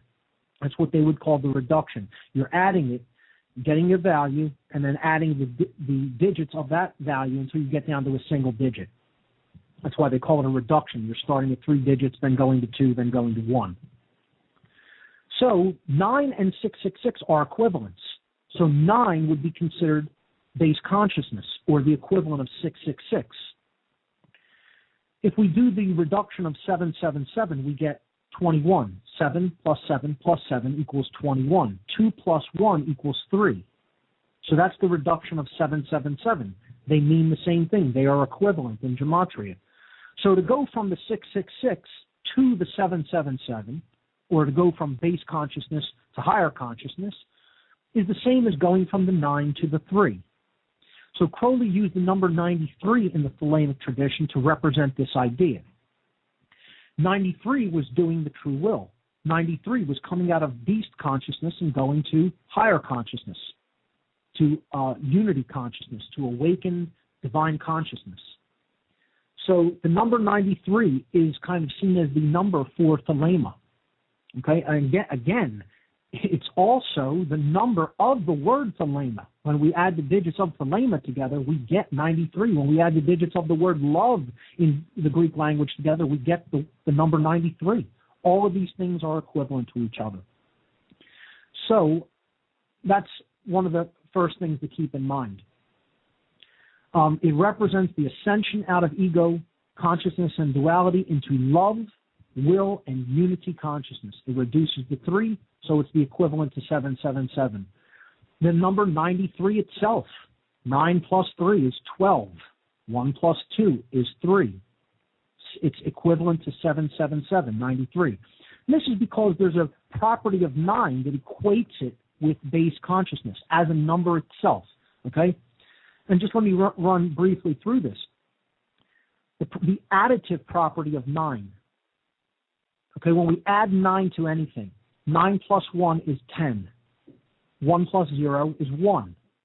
So we go back to where we started. We added 9 to 1. We start with 1, we add 9, we get 10. Doing the reduction of 1 and 0 simply gives us 1. We're back to where we started. 2 plus 9 is 11. 1 plus 1 gives us 2 in the reduction. Okay? We're back to where we started at 2. 3 plus 9 is 12. 1 plus 2 is 3. We're back to where we started.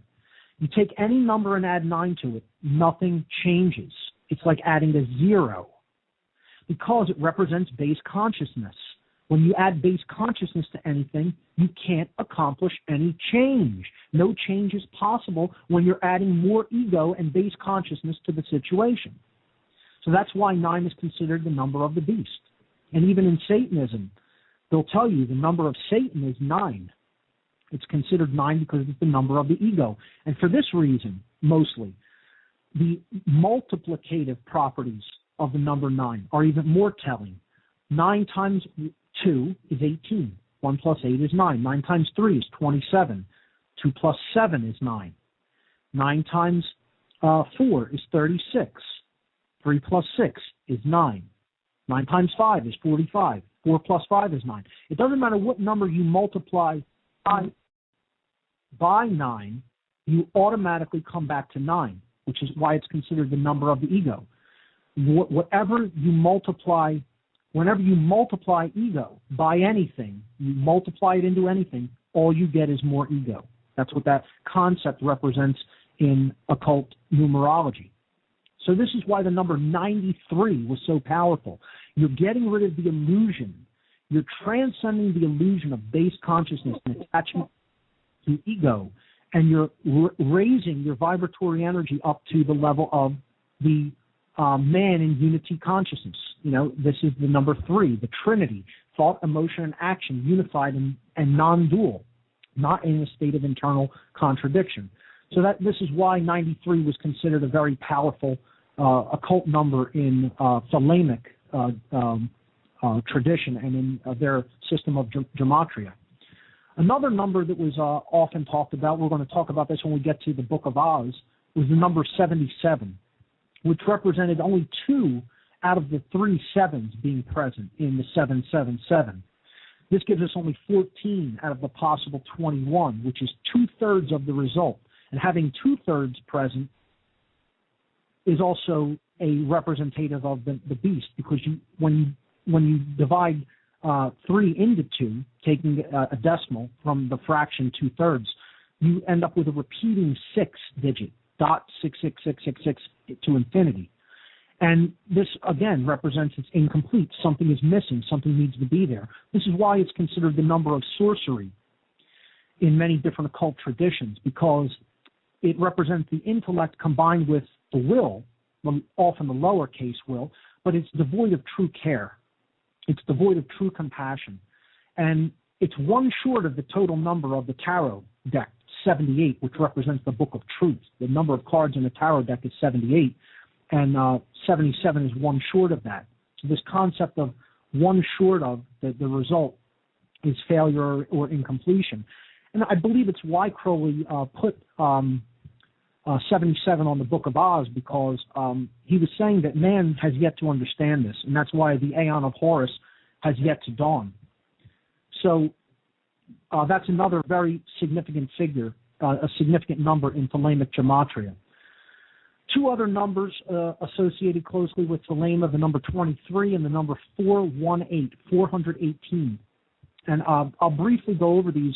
I'll briefly go over 418. I'll save 23 for later, for actually a little later, because I'm going to get into the Book of Lies, which the number 23 plays prominently in. The number 418 was considered Crowley's magical working, his magical formula. He had the power word. He used the power word in his workings and rituals, abrahadabra, not to be confused with the word abracadabra. Crowley replaced the C with the H, which he considered the breath of life and the unifying spiritual aspect of all creation, the breath, the Hay character. Okay, so abrahadabra, he considered the word of the Aeon of Horus, the word that would be the dawning of the Aeon of Horus. It was the word of manifestation in the occult tradition that he practiced. It represented the great work being done, being accomplished, which is what we're working for, the manifestation of the true will. This is the very interesting part of the number 418 and the number abrahadabra. It translates, it comes from an Aramaic word which translates as I create as I speak. I create as I speak. And I've often said the universe is spoken into existence. The universe is spoken into creation. Our words are much more important than we realize. The world is controlled through words. And the dark result, the dark manifestation that we're receiving in the world is actually a result of spells, of speaking, of words being obfuscated and the meaning of words being obfuscated in our minds, such that we can be made to believe whatever the sorcerers of this world want us to believe, because they're twisting words and putting ideas into our minds through the obfuscation of definitions of words or spells. So I create as I speak is very powerful meaning, a very powerful meaning for the term abrahadabra, the word of the Aeon of Horus, as Crowley called it, because it is exactly the principle of that we are creating the universe according to the words that we are putting forward, because the words become our understanding of an idea or a concept, and that is the basis for behavior, which is ultimately directing what we are experiencing, what we do, okay? And that's built upon what we know, which ultimately comes from what we speak and what is spoken to us. So very, very powerful that abrahadabra means I create as I speak, and was the word of the dawning of this new age that Crowley talked about in a lot of his writings. So what I want to do is break down one particular section of the Book of Lies, as Crowley called it, because I think this is one of the things that explains that Crowley used a lot of green language, alchemical language, word plays and puns. He liked to do that in his writings, and he talked in code a lot in much of his writings and poetry. This is why people who try to take Crowley literally are not going to understand anything. You're going to think it's the ramblings of a madman, and you're not going to really grasp what he was saying. He deliberately did this. One, he did this because as part of an occult tradition, many people feel that understanding should be reserved only for those who really want them, who really want it. And you should not try to, quote, cast pearls before swine. I look at that as kind of an elitist philosophy and a luxury that we don't really have right now at the current time we're living in, because of how dangerous and precarious the current human situation is. I think we need to put things out there in a more egalitarian fashion and in a way that simply puts the truth out there for those with the eyes and ears to see it in as free and open of a manner as possible. That is my approach, and I encourage that approach to those who would be a de-occultist, as I consider myself. But Crowley in the Book of Lies very much wrote in code and wordplay and word puns, and I want to break down the chapter 23 in the Book of Lies. Crowley had prefixes for his chapters, which he gave Greek letters, and it was the heading of the chapter. This chapter he called Kappa Gamma, and in front of it he spelled out the name head in Greek. Okay, the word head in Greek is kephale. It's where we get the word cephalic from, which means related to the head in medical jargon. Okay, so kephale in Greek is spelled kappa, epsilon,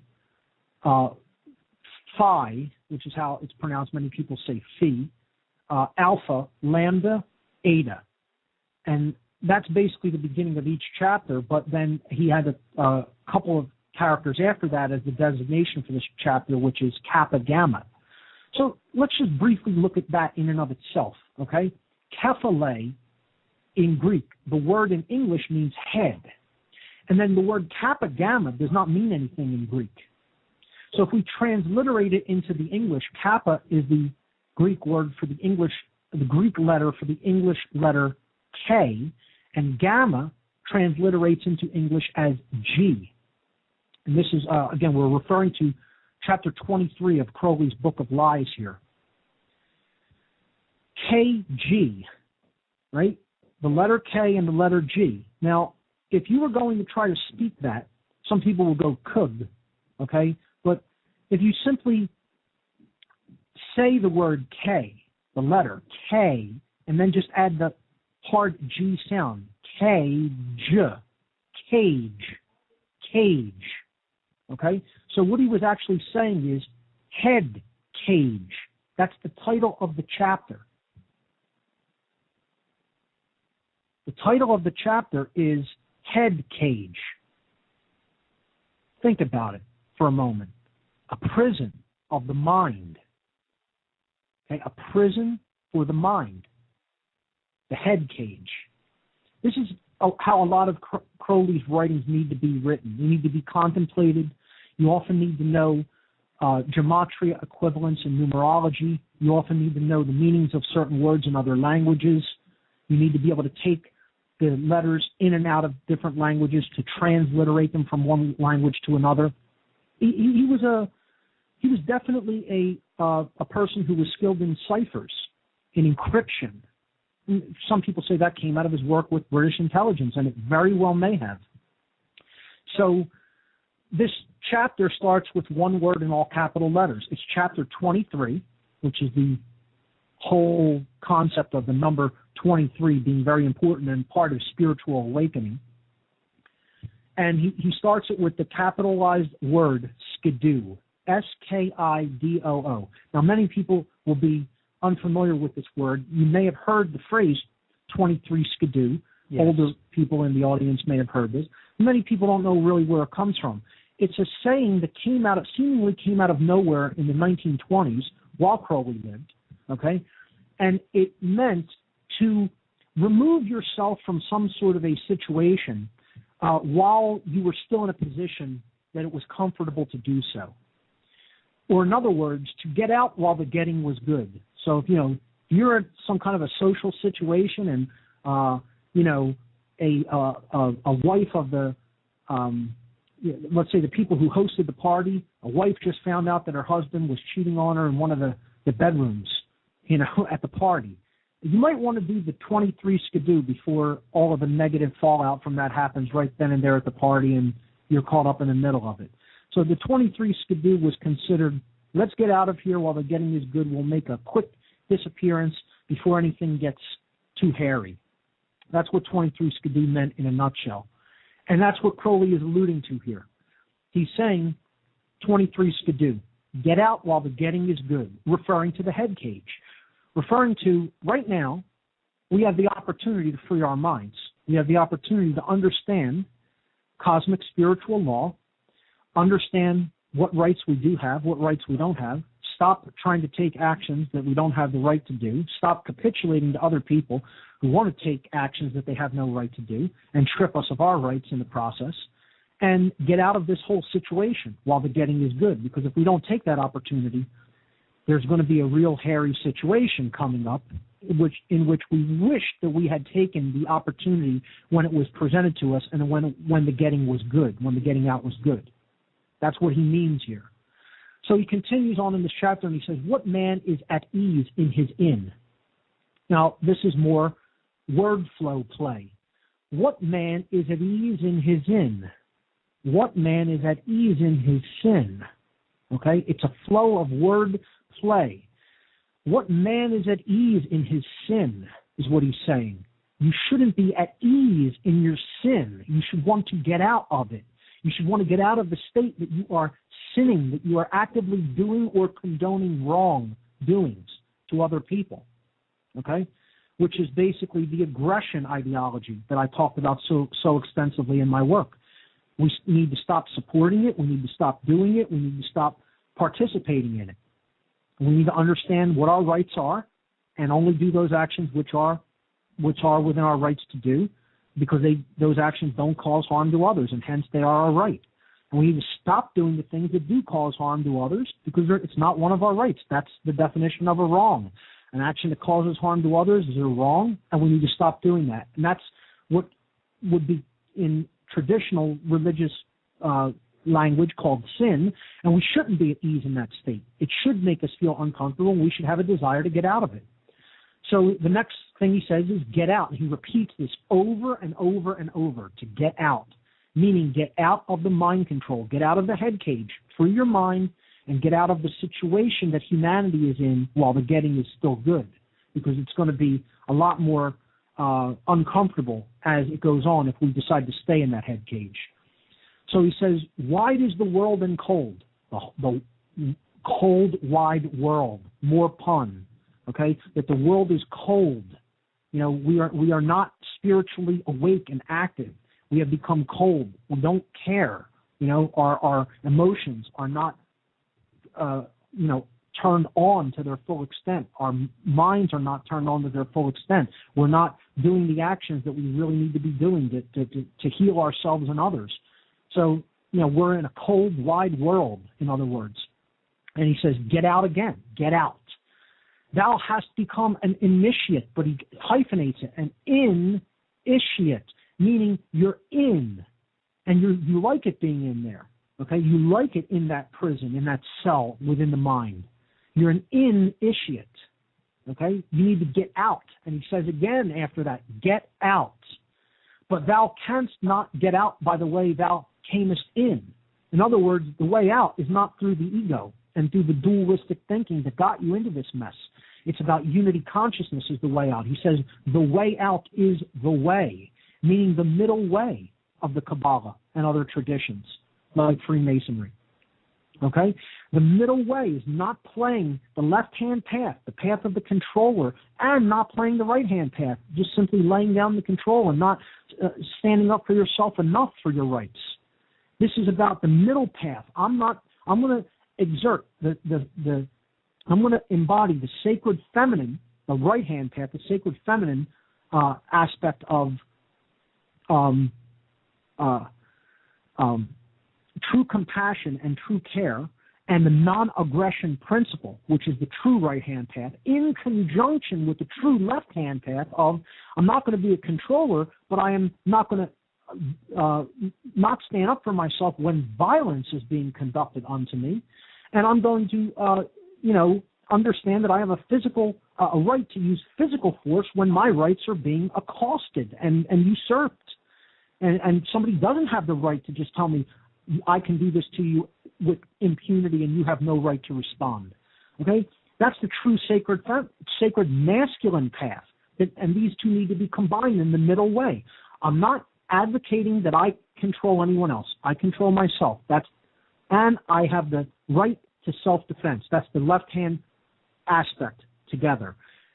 And the right-hand aspect is the compassion, the care, the sacred feminine principle of the non-aggression principle.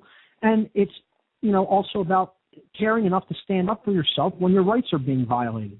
Okay, you don't go into one form of imbalance or another. It's the middle path that you should strive for, which is represented by the middle pillar of Freemasonry and the middle path on the Kabbalistic tree of life, the path that leads directly from Malkut to Keter, or from physical world identified consciousness to unity consciousness. and that path leads through the heart. Okay, it leads to true care, which is the Tiferet Sephirot on the tree of life. So Crowley continues in chapter 23 of the Book of Lies. He says, out is love and wisdom and power. Now, these are the three aspects of consciousness. Love, the expression of emotion. Okay, this is Tiferet on the tree of life. Wisdom, okay, this is the expression of our thoughts and the knowledge that we have gained and putting that into practice in our lives. And you could equate this with Chokmah, which is wisdom. And power, you could attribute that to, I believe it is Hod, or Netzah. I believe it's Netzah, which means strength, okay? And this is the equivalent of true courage and will. It's courage and will. It's Hod and Netzah put together on the tree of life, which is the rung on the tree that is just above Yesod, or the desire to come out of base consciousness. So Crowley is alluding to Kabbalistic tradition here with these words, love, wisdom, and power, but he's also referencing the three modes of consciousness, which is emotion, thought, and action, in that order, okay? And he says again after making this statement, for out is love, wisdom, and power, all right? He says, get out. If thou hast T already, first get U-T, or ut, then get O, and so at last get out. Now, I made a chart here on slide number 10 to show some of the things that Crowley means by these letters. And again, this is my interpretation of this. People might have different or varying interpretations, but in general, this is what Crowley meant by O, U, and T in the word out. Again, he's using these as concepts, as symbolic concepts, by the very shape of the letters and what he's associating them with Kabbalistically, and through other traditions as well, like tarot. Many people have seen these as different tarot cards that he's explaining that we need to develop different aspects of the self in order to get out of the head cage.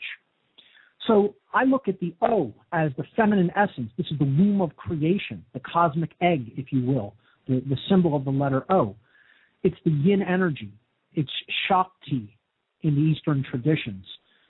It would be seen as Isis, the sacred feminine in the Egyptian or Cometian tradition. This is the realm of pure potentiality from which anything can be created. It is also the realm of truth, that we need to peel back the veil to get to the truth that the goddess represents.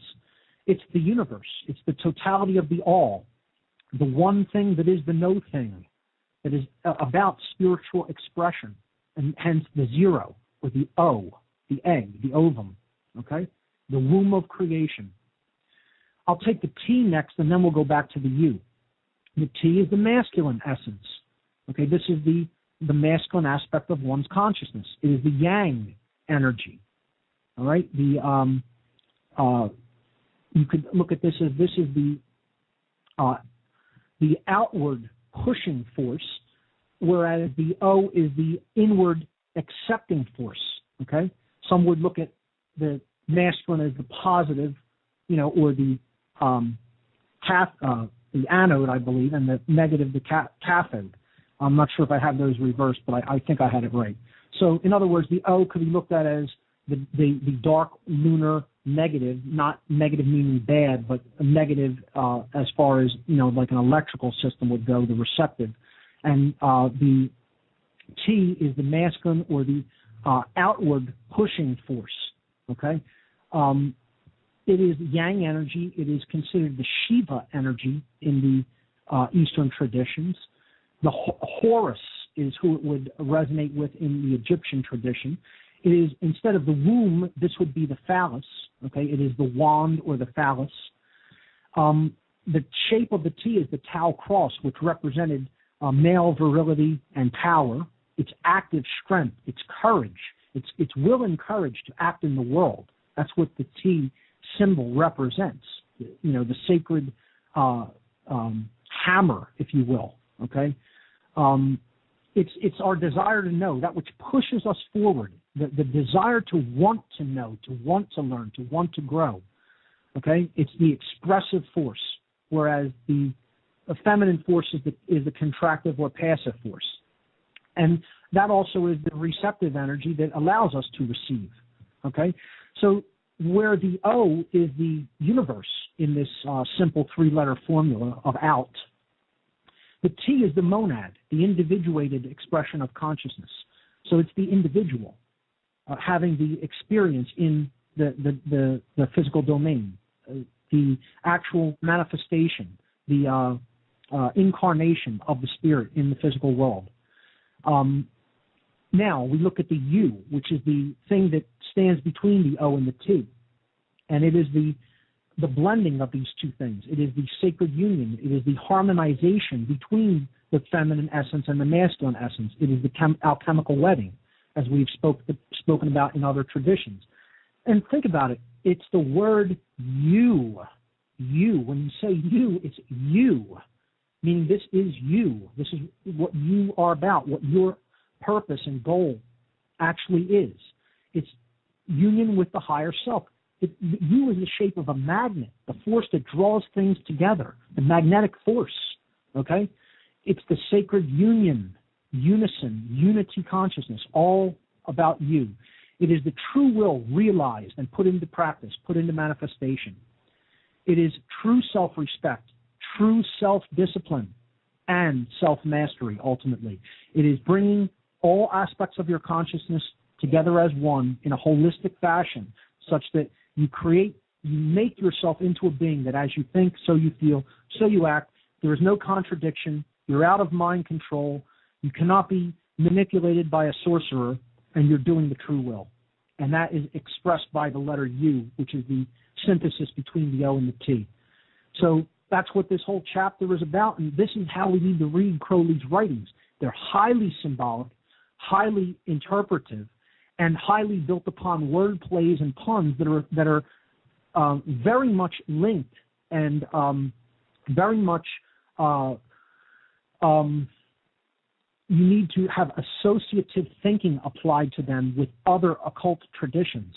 All right, it's an interconnected web of occulted information designed specifically to awaken the consciousness to a higher level by doing the work to decode it.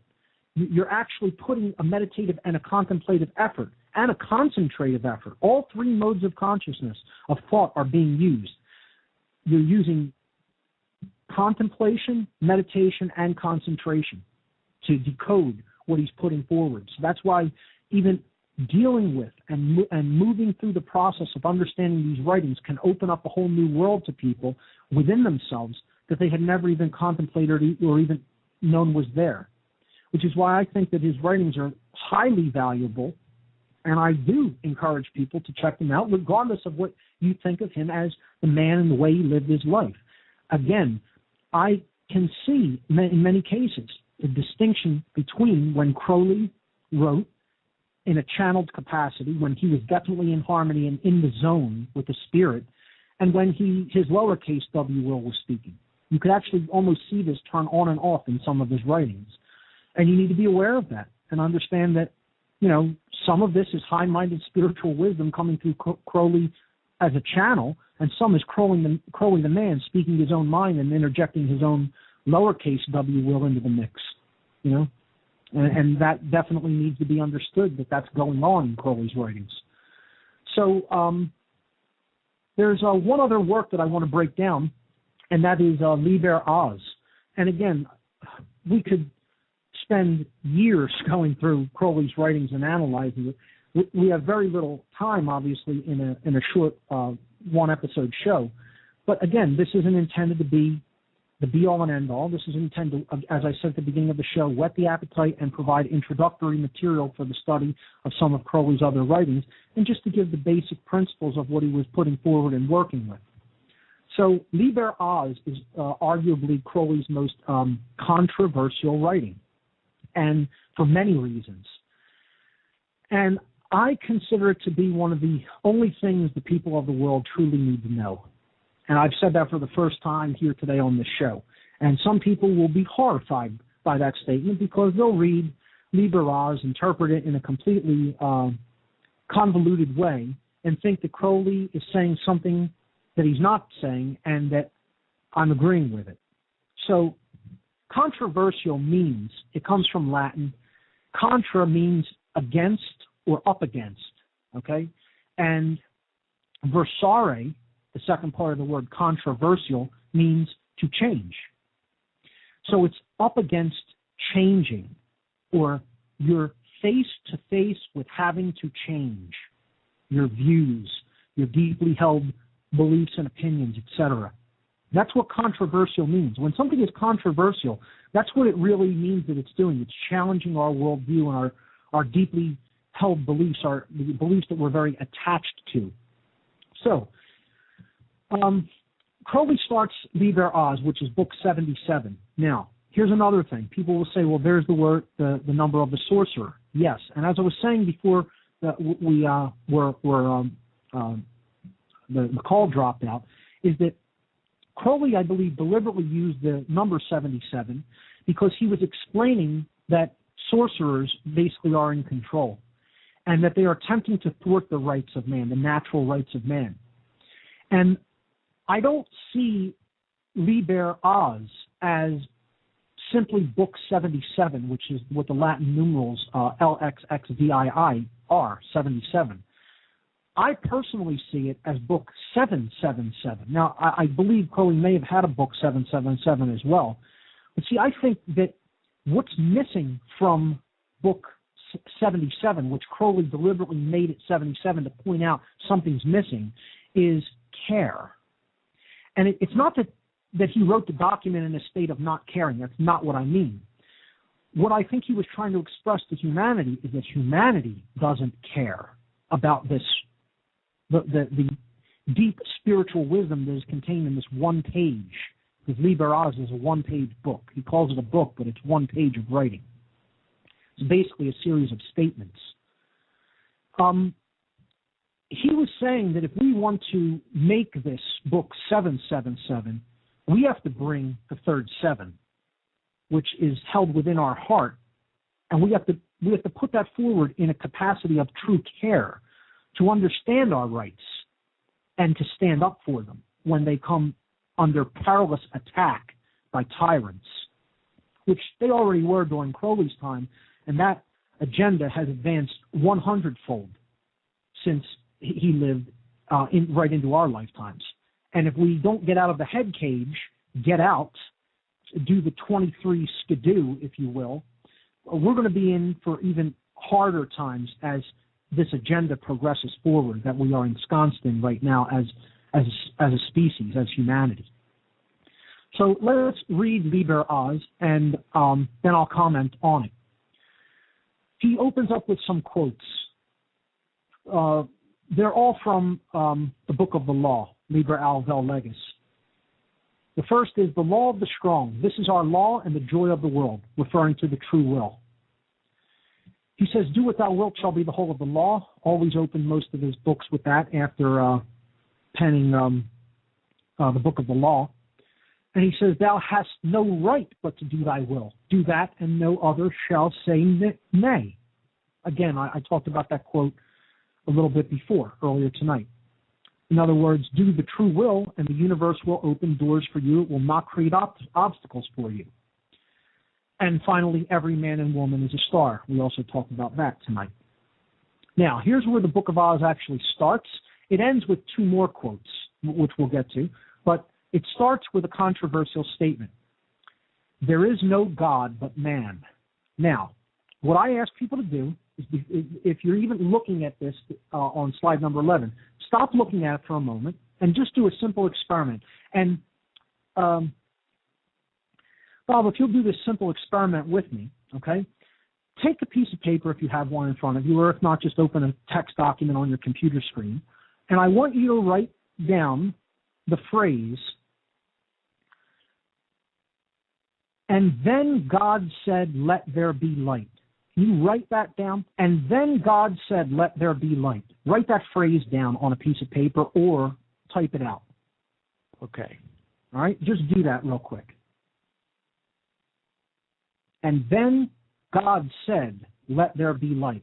Okay, so this is words from the book of Genesis in English. Let me know when you've done that. All done.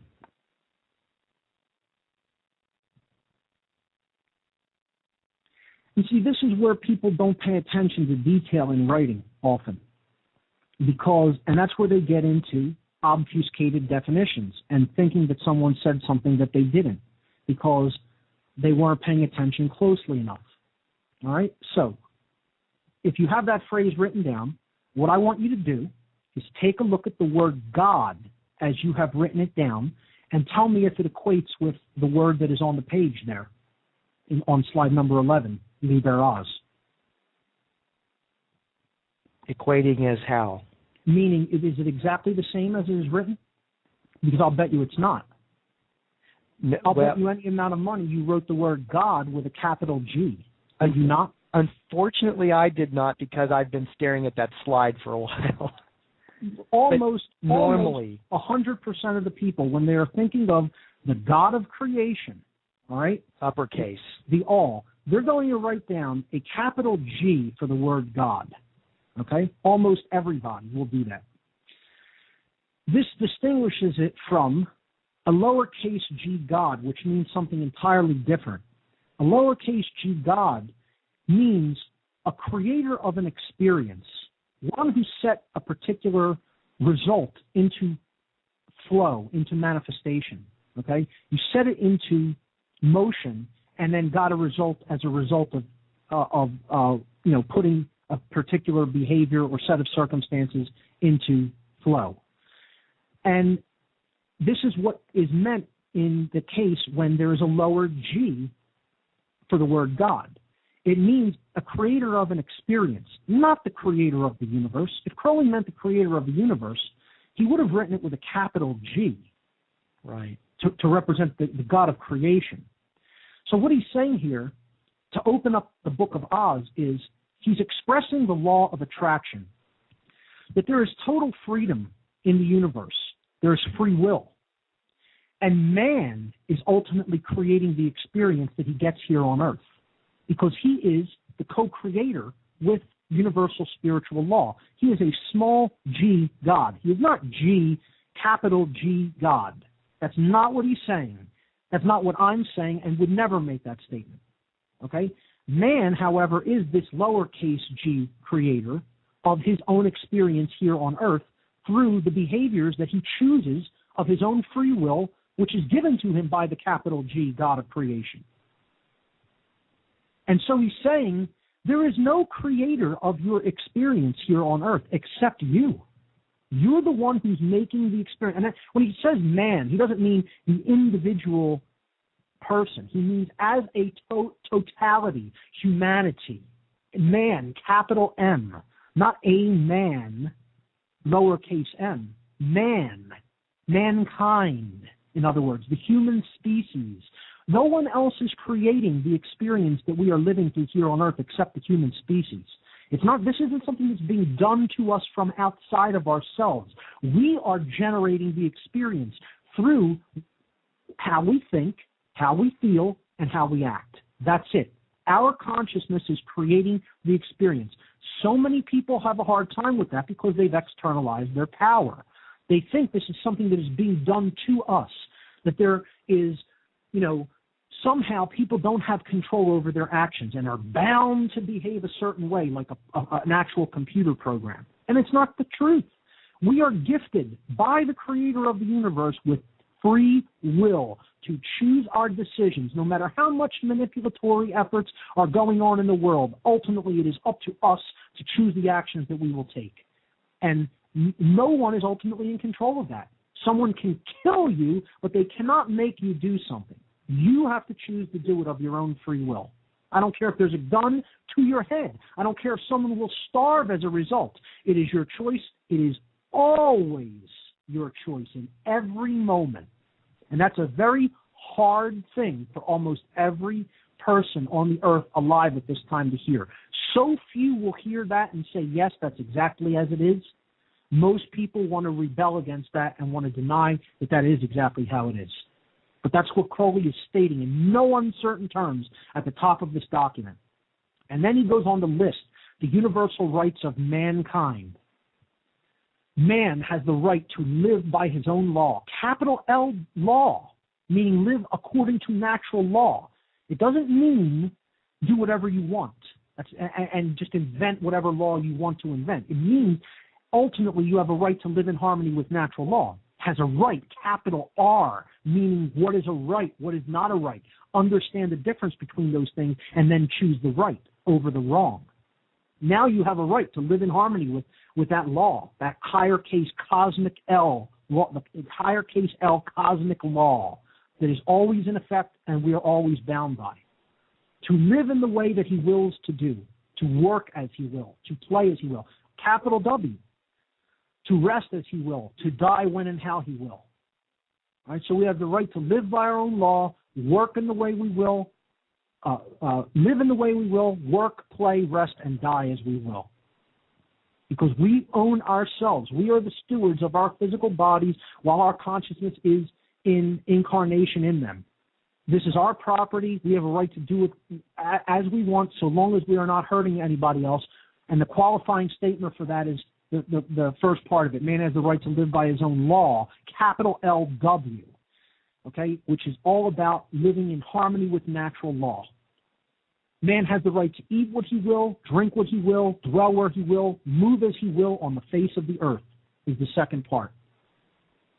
So, you know, people don't have a right to tell you that you can't go here. I'm going to restrict your travel. I'm going to tell you where you can and can't live. I'm going to tell you what you can and can't put into your body.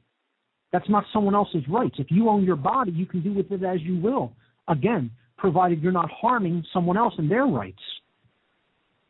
So to make a claim on someone else's body and tell them you'll eat what we say and not eat what we say, you'll put this substance into your body, you won't put this substance into your body, you'll get permission from us before you can travel. This is all utter nonsense. This is all a total control freak's ideology on rights that don't exist. Those rights don't exist. We have a right to live in the way that we will to live as long as we are living under natural law and not trying to hurt anybody else in the process. And no one should tell us what we can, anybody trying to tell us what we can do with our body in that capacity is making a claim of ownership on the body, and that's called slavery. So the third paragraph, man has the right to think what he will, to speak what he will, to write what he will, to draw, paint, carve, etch, mold, build as he will, to dress as he will. These are all freedoms of expression, the freedom of what we will think, speak, write, create as far as aesthetic creations that we bring into existence, and how we'll dress ourselves and present ourselves. This is all man's rights. This is what we have a right to do. And that no one has a right to stop us from doing these things. No one has a right to say, you don't have a right to speak here. We're going to shut down free speech. You know, we're going to tell you you're unlawfully assembled when it's your inherent right to assemble and speak. You know, as was done right here in my state back a couple of years ago during the G20. They shut down the city of Pittsburgh and turned it into a total police state right in the state of Pennsylvania and told people, you're not free to speak. You're our slaves, and we're telling you that we'll tell you when and where you have the right to speak. That's what happened right in this state, and people don't even know about it. Using sonic weaponry against protesters, sonic weaponry, giant shields, giant radar dishes on top of tanks or armored vehicles to thwart their own people who pay the bills of the men who were doing that. That's right. Sick. Now, before we continue on, I want you to notice up at the top the symbol of Liber Oz, another symbol of Thelema, the septagram, the seven-pointed star, has 666 at the bottom, which is the state we need to transcend. And then there's the cosmic egg cracking open, and the symbol of the sun, or Horus, is coming out of the egg. That's higher consciousness. That's enlightenment. That's the man in unity consciousness, it is the representation of the concept of the aeon of Horus.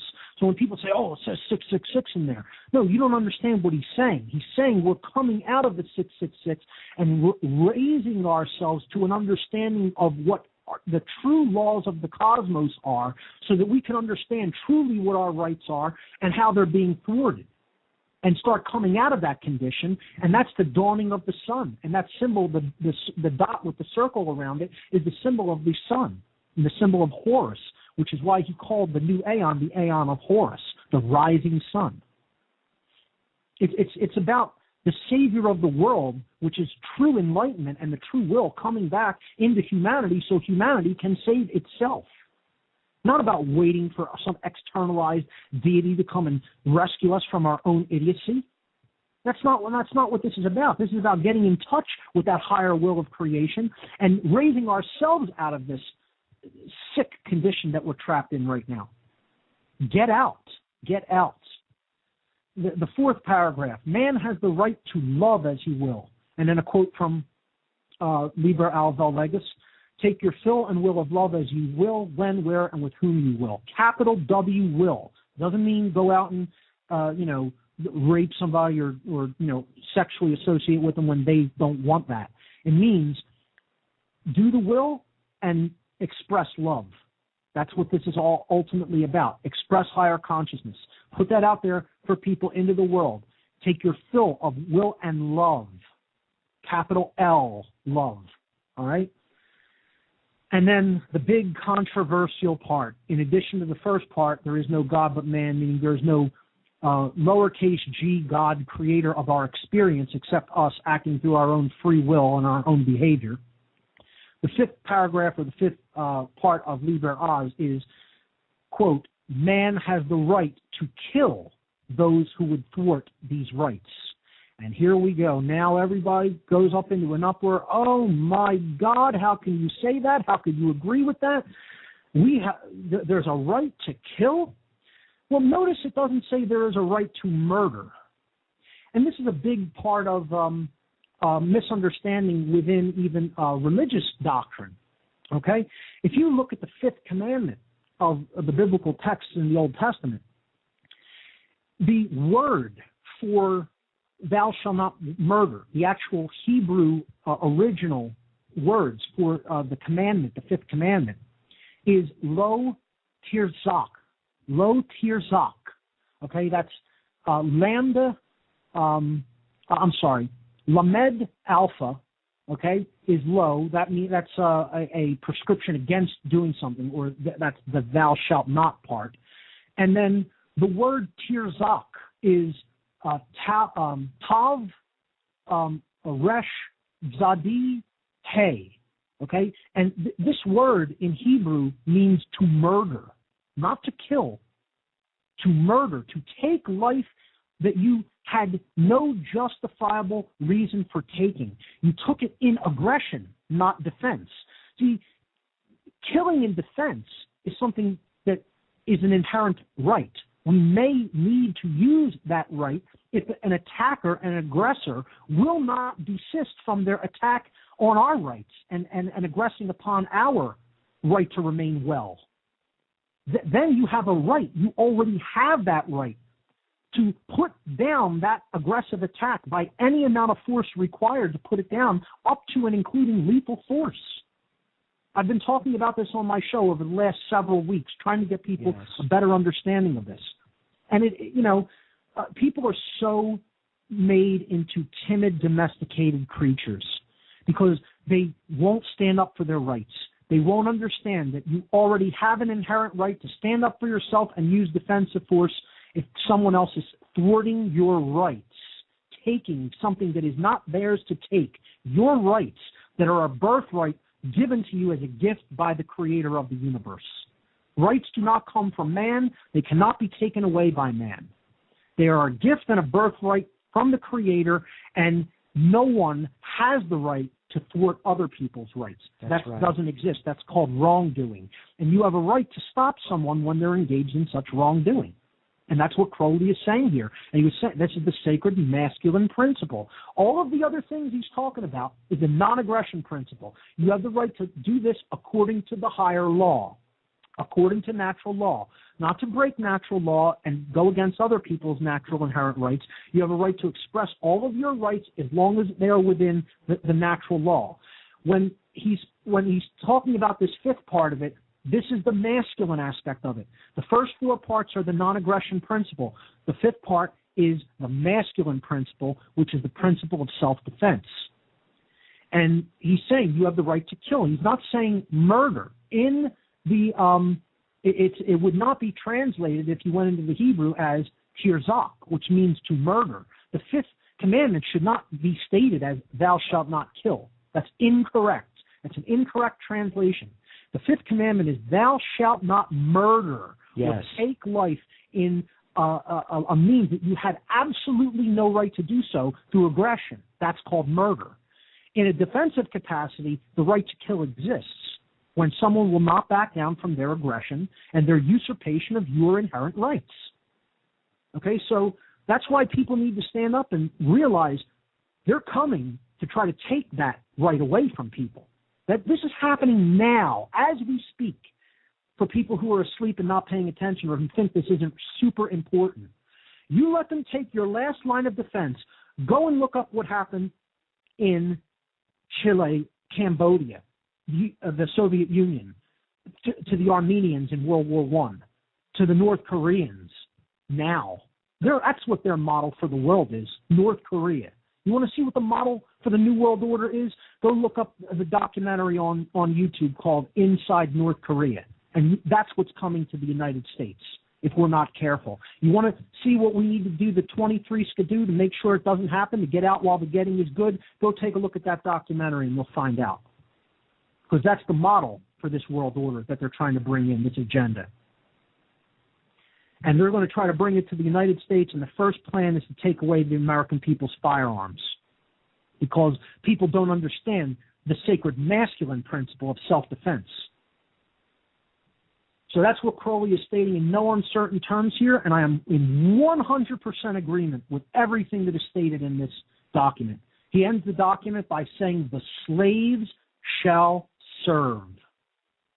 If your mindset is in the cage, and you have the mindset of a slave, you will be made to serve the archons of this universe.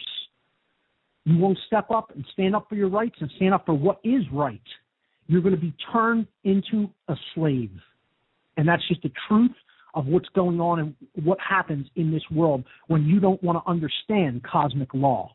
You don't want to understand higher level spiritual law from the perspective of the non-aggression principle, the sacred feminine principles, in conjunction with the sacred masculine principles, that no one has a right to take your inherent rights, and you have the right to stand up and defend them when that usurpation is taking place. Both of those principles need to be understood and integrated.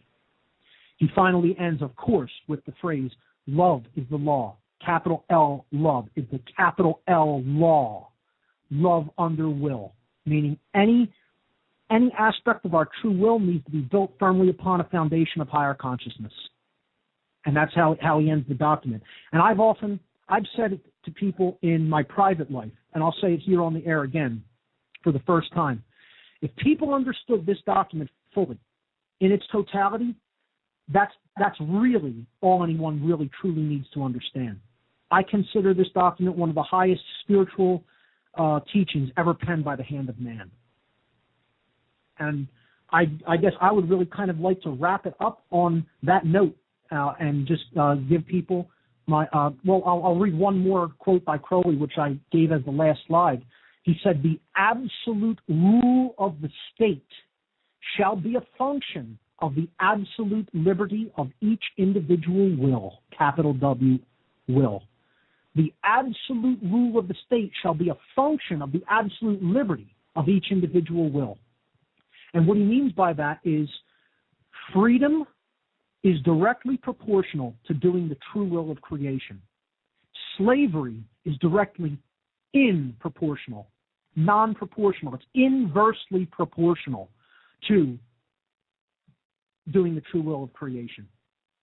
There will be less slavery as we do the true will. There will be more freedom as we do the true will. As we don't do the true will, there will be less freedom and more slavery. That's how the totality of the laws, the spiritual laws inherent to this universe operate. And people need to understand that. They need to get that through their thick skulls, and they need to get out of the head cage that they're in, as Crowley warned us. Get out. Get out. If he was here right now, I'm telling you, he would have 2 words. You would turn the microphone over to him, and he would say 2 words to the whole listening audience and everyone throughout the world. He would say, get out. Do what thou wilt shall be the whole of the law. Love is the law. Love under will. Bob, I want to thank you for having me come on and be able to present this material here today on Occult Empire. Oh, it's mammoth. Yes, this document that you've just been reading from Crowley's own Liber Oz, a very short treatise to be sure, but like you said, packed full of truth. And like you said at the bottom, listed 1 through 5, the quintessential statement at the bottom, number 5, was man, capital M, has the right, capital R, to kill, lowercase k, those who would thwart these rights, capital R. Right. One has the right, inherent right, just by the reality that we were born into this universe. You have the right, ladies and gentlemen, to defend yourself from those who would take all of those rights that Mark enumerated off of Crowley's document. To work, to play, to rest, to live, to die, to drink, to dwell where I want, to move on the face of the earth where I want, not to be stopped by checkpoints or paperwork or thwarted to get on a vehicle to go where I do want to go. Man has the right to think what he wants, to speak right and be an artist of the things he wants to. And if any of these is thwarted by any being, you have the right to defend those other things that you want to do. If Crowley says here, if it could reach the ultimate penalty for those who would be so foolish as to impinge or to thwart your natural creator-given rights. It's so simple. And Mark, like you said, you spent the last year sharing this information. But and here we are. It's so powerful, Mark. Thank you.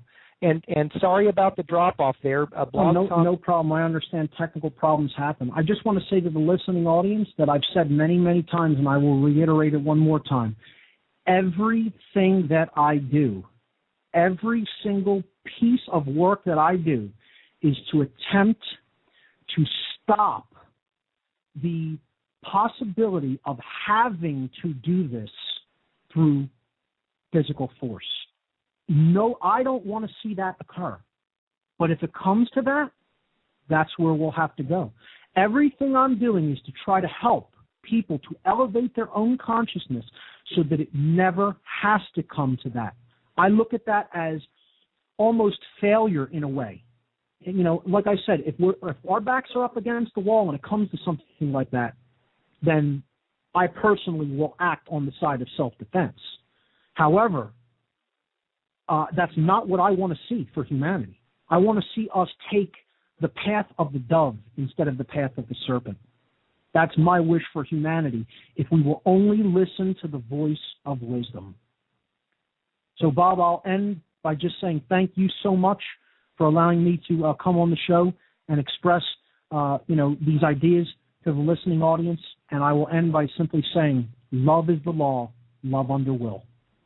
Thank you, Mark. A wonderful exposition of the occult philosophy of Thelema and the writings of Aleister Crowley. Mark, can we count on you to... People call him trisexual. He would try anything, as the saying goes. But definitely free-spirited in sexuality and incorporated sexuality at a very high level into his magical practices and his occult belief systems. Crowley had a sudden brush with illness in 1897, which led him to contemplate his own morality very deeply. He really pondered on death and came to the conclusion that he wouldn't waste his time with very worldly pursuits, but instead he would devote his life to pursuit of esoteric and occult studies and devote his energy toward spiritual attainment. He met the alchemist, the practicing alchemist, Julian Baker, while vacationing in Switzerland one year. And Baker introduced Crowley to a lifelong friend, George Cecil Jones, a lifelong friend of Crowley's. Jones was a member of the Hermetic Order of the Golden Dawn, one of the most famous occult societies in the world, certainly of the Western world and certainly of Europe at that time. And Jones kind of brought Crowley into the fold of the Hermetic Order of the Golden Dawn. And Crowley was eventually initiated into this order in 1898 on November 18th. There, while in the order and having a lot of different relationships with different occultists in that order, he advanced his studies of many different occult traditions, namely Kabbalah, Hermeticism, Freemasonry, Rosicrucianism, alchemy, tarot, and ceremonial magic, which were his main endeavors of study, of occult study. In the year 1900, he visited the United States and Mexico, where he scaled several mountains. He then traveled to India in 1902 and set out on an expedition to make an attempt to scale K2, which is the second highest mountain on Earth next to Mount Everest. This expedition ultimately proved unsuccessful after Crowley was struck with flu, malaria, and snow blindness during the scaling attempt. So the expedition was forced to turn back. Many other individuals on that expedition got different illnesses as well, and it was ultimately proved to be unsuccessful.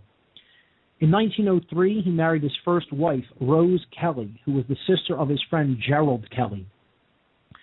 So Rose became his first wife. The following year, 1904, they traveled to Egypt. The same year, I should say. In 1903, they traveled to Egypt. While they were in Cairo, this is one of the biggest moments of Crowley's life when he penned what would arguably be said to be his most important piece of writing. They were staying in Egypt, in Cairo. And on April 8th, Crowley started to correct that. Thanks for the correction there, Bob. No worries, my friend. 1875 in Royal Leamington Spa, a town in Warwickshire, England. That's in central England. Crowley grew up in a Christian family, kind of a fundamentalist Christian upbringing. His father, named Edward Crowley, retired early after a successful career in a family-owned brewing business. And some people will say, well, this is kind of ironic because it's like, a fundamentalist Christian-type background doesn't really go hand-in-hand with brewing. But he was a brewer, yes. Or he owned shares in a brewing company, a family-owned brewing company, and that's how he made his money. So he retired early and became a traveling preacher in line with his fundamentalist Christian beliefs. Crowley's mother, her name was Emily. Her maiden name was Bishop, Emily Bishop. And he and her never saw eye to eye. They kind of feuded in Crowley's youth. His mother gave him his nickname, the Beast.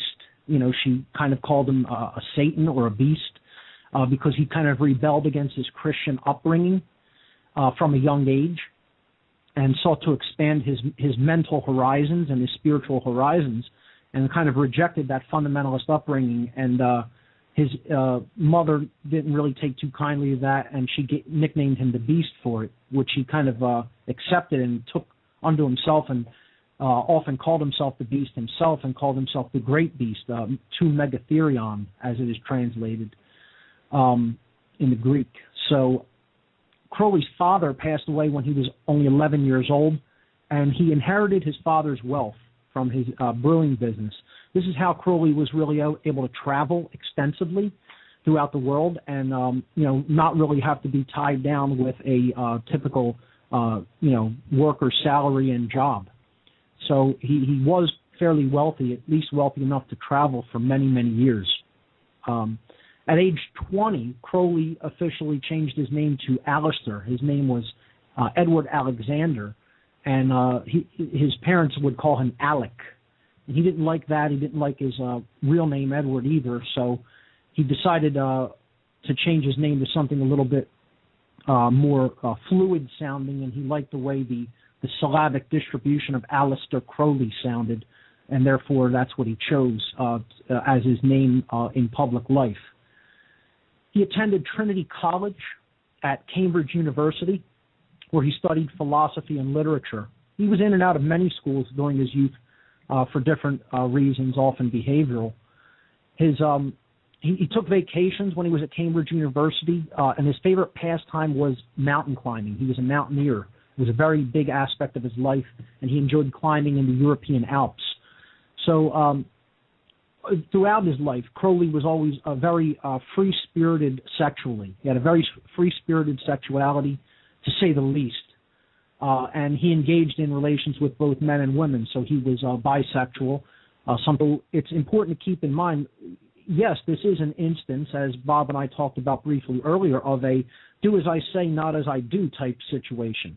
And just because I am talking about the philosophy that one man put forward, again, does not mean that I condone every aspect of this individual's life and what actions he may have or may not have taken while he lived. The two things need to be kept very distinct. And if you can't hold in your mind and consider something that someone said and put forward for consideration, and you can't separate that from the way that the person actually lived themselves, well, I think you're missing out on some very important material, and you're throwing out the baby with the bathwater, as the saying goes. And I caution people against doing that.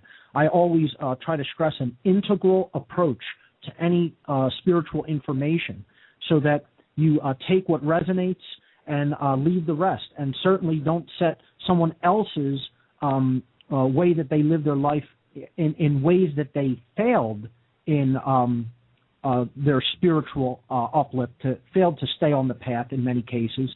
Don't let that influence you from simply looking at what they wrote and deciding on whether it has merit to it, or deciding whether there is veracity, there is truthfulness within it. Okay, so that's a very important thing to keep in mind, and I think it's a hallmark of maturity when it comes to the intake of information, especially occulted information. So with that having been said, let's jump in to the material, and I want to let everyone know that I have posted a mini slideshow. Okay, I put together a little slideshow for the concepts and ideas that I'll be talking about here tonight on the show. These images reside at whatonearthishappening.com. That's my website, whatonearthishappening.com. And you want to click the first item in the news section right now. And this will apply only for today, January 17th, 2013. If you're listening to the podcast after this, these images will be in the news section, farther down in the news section.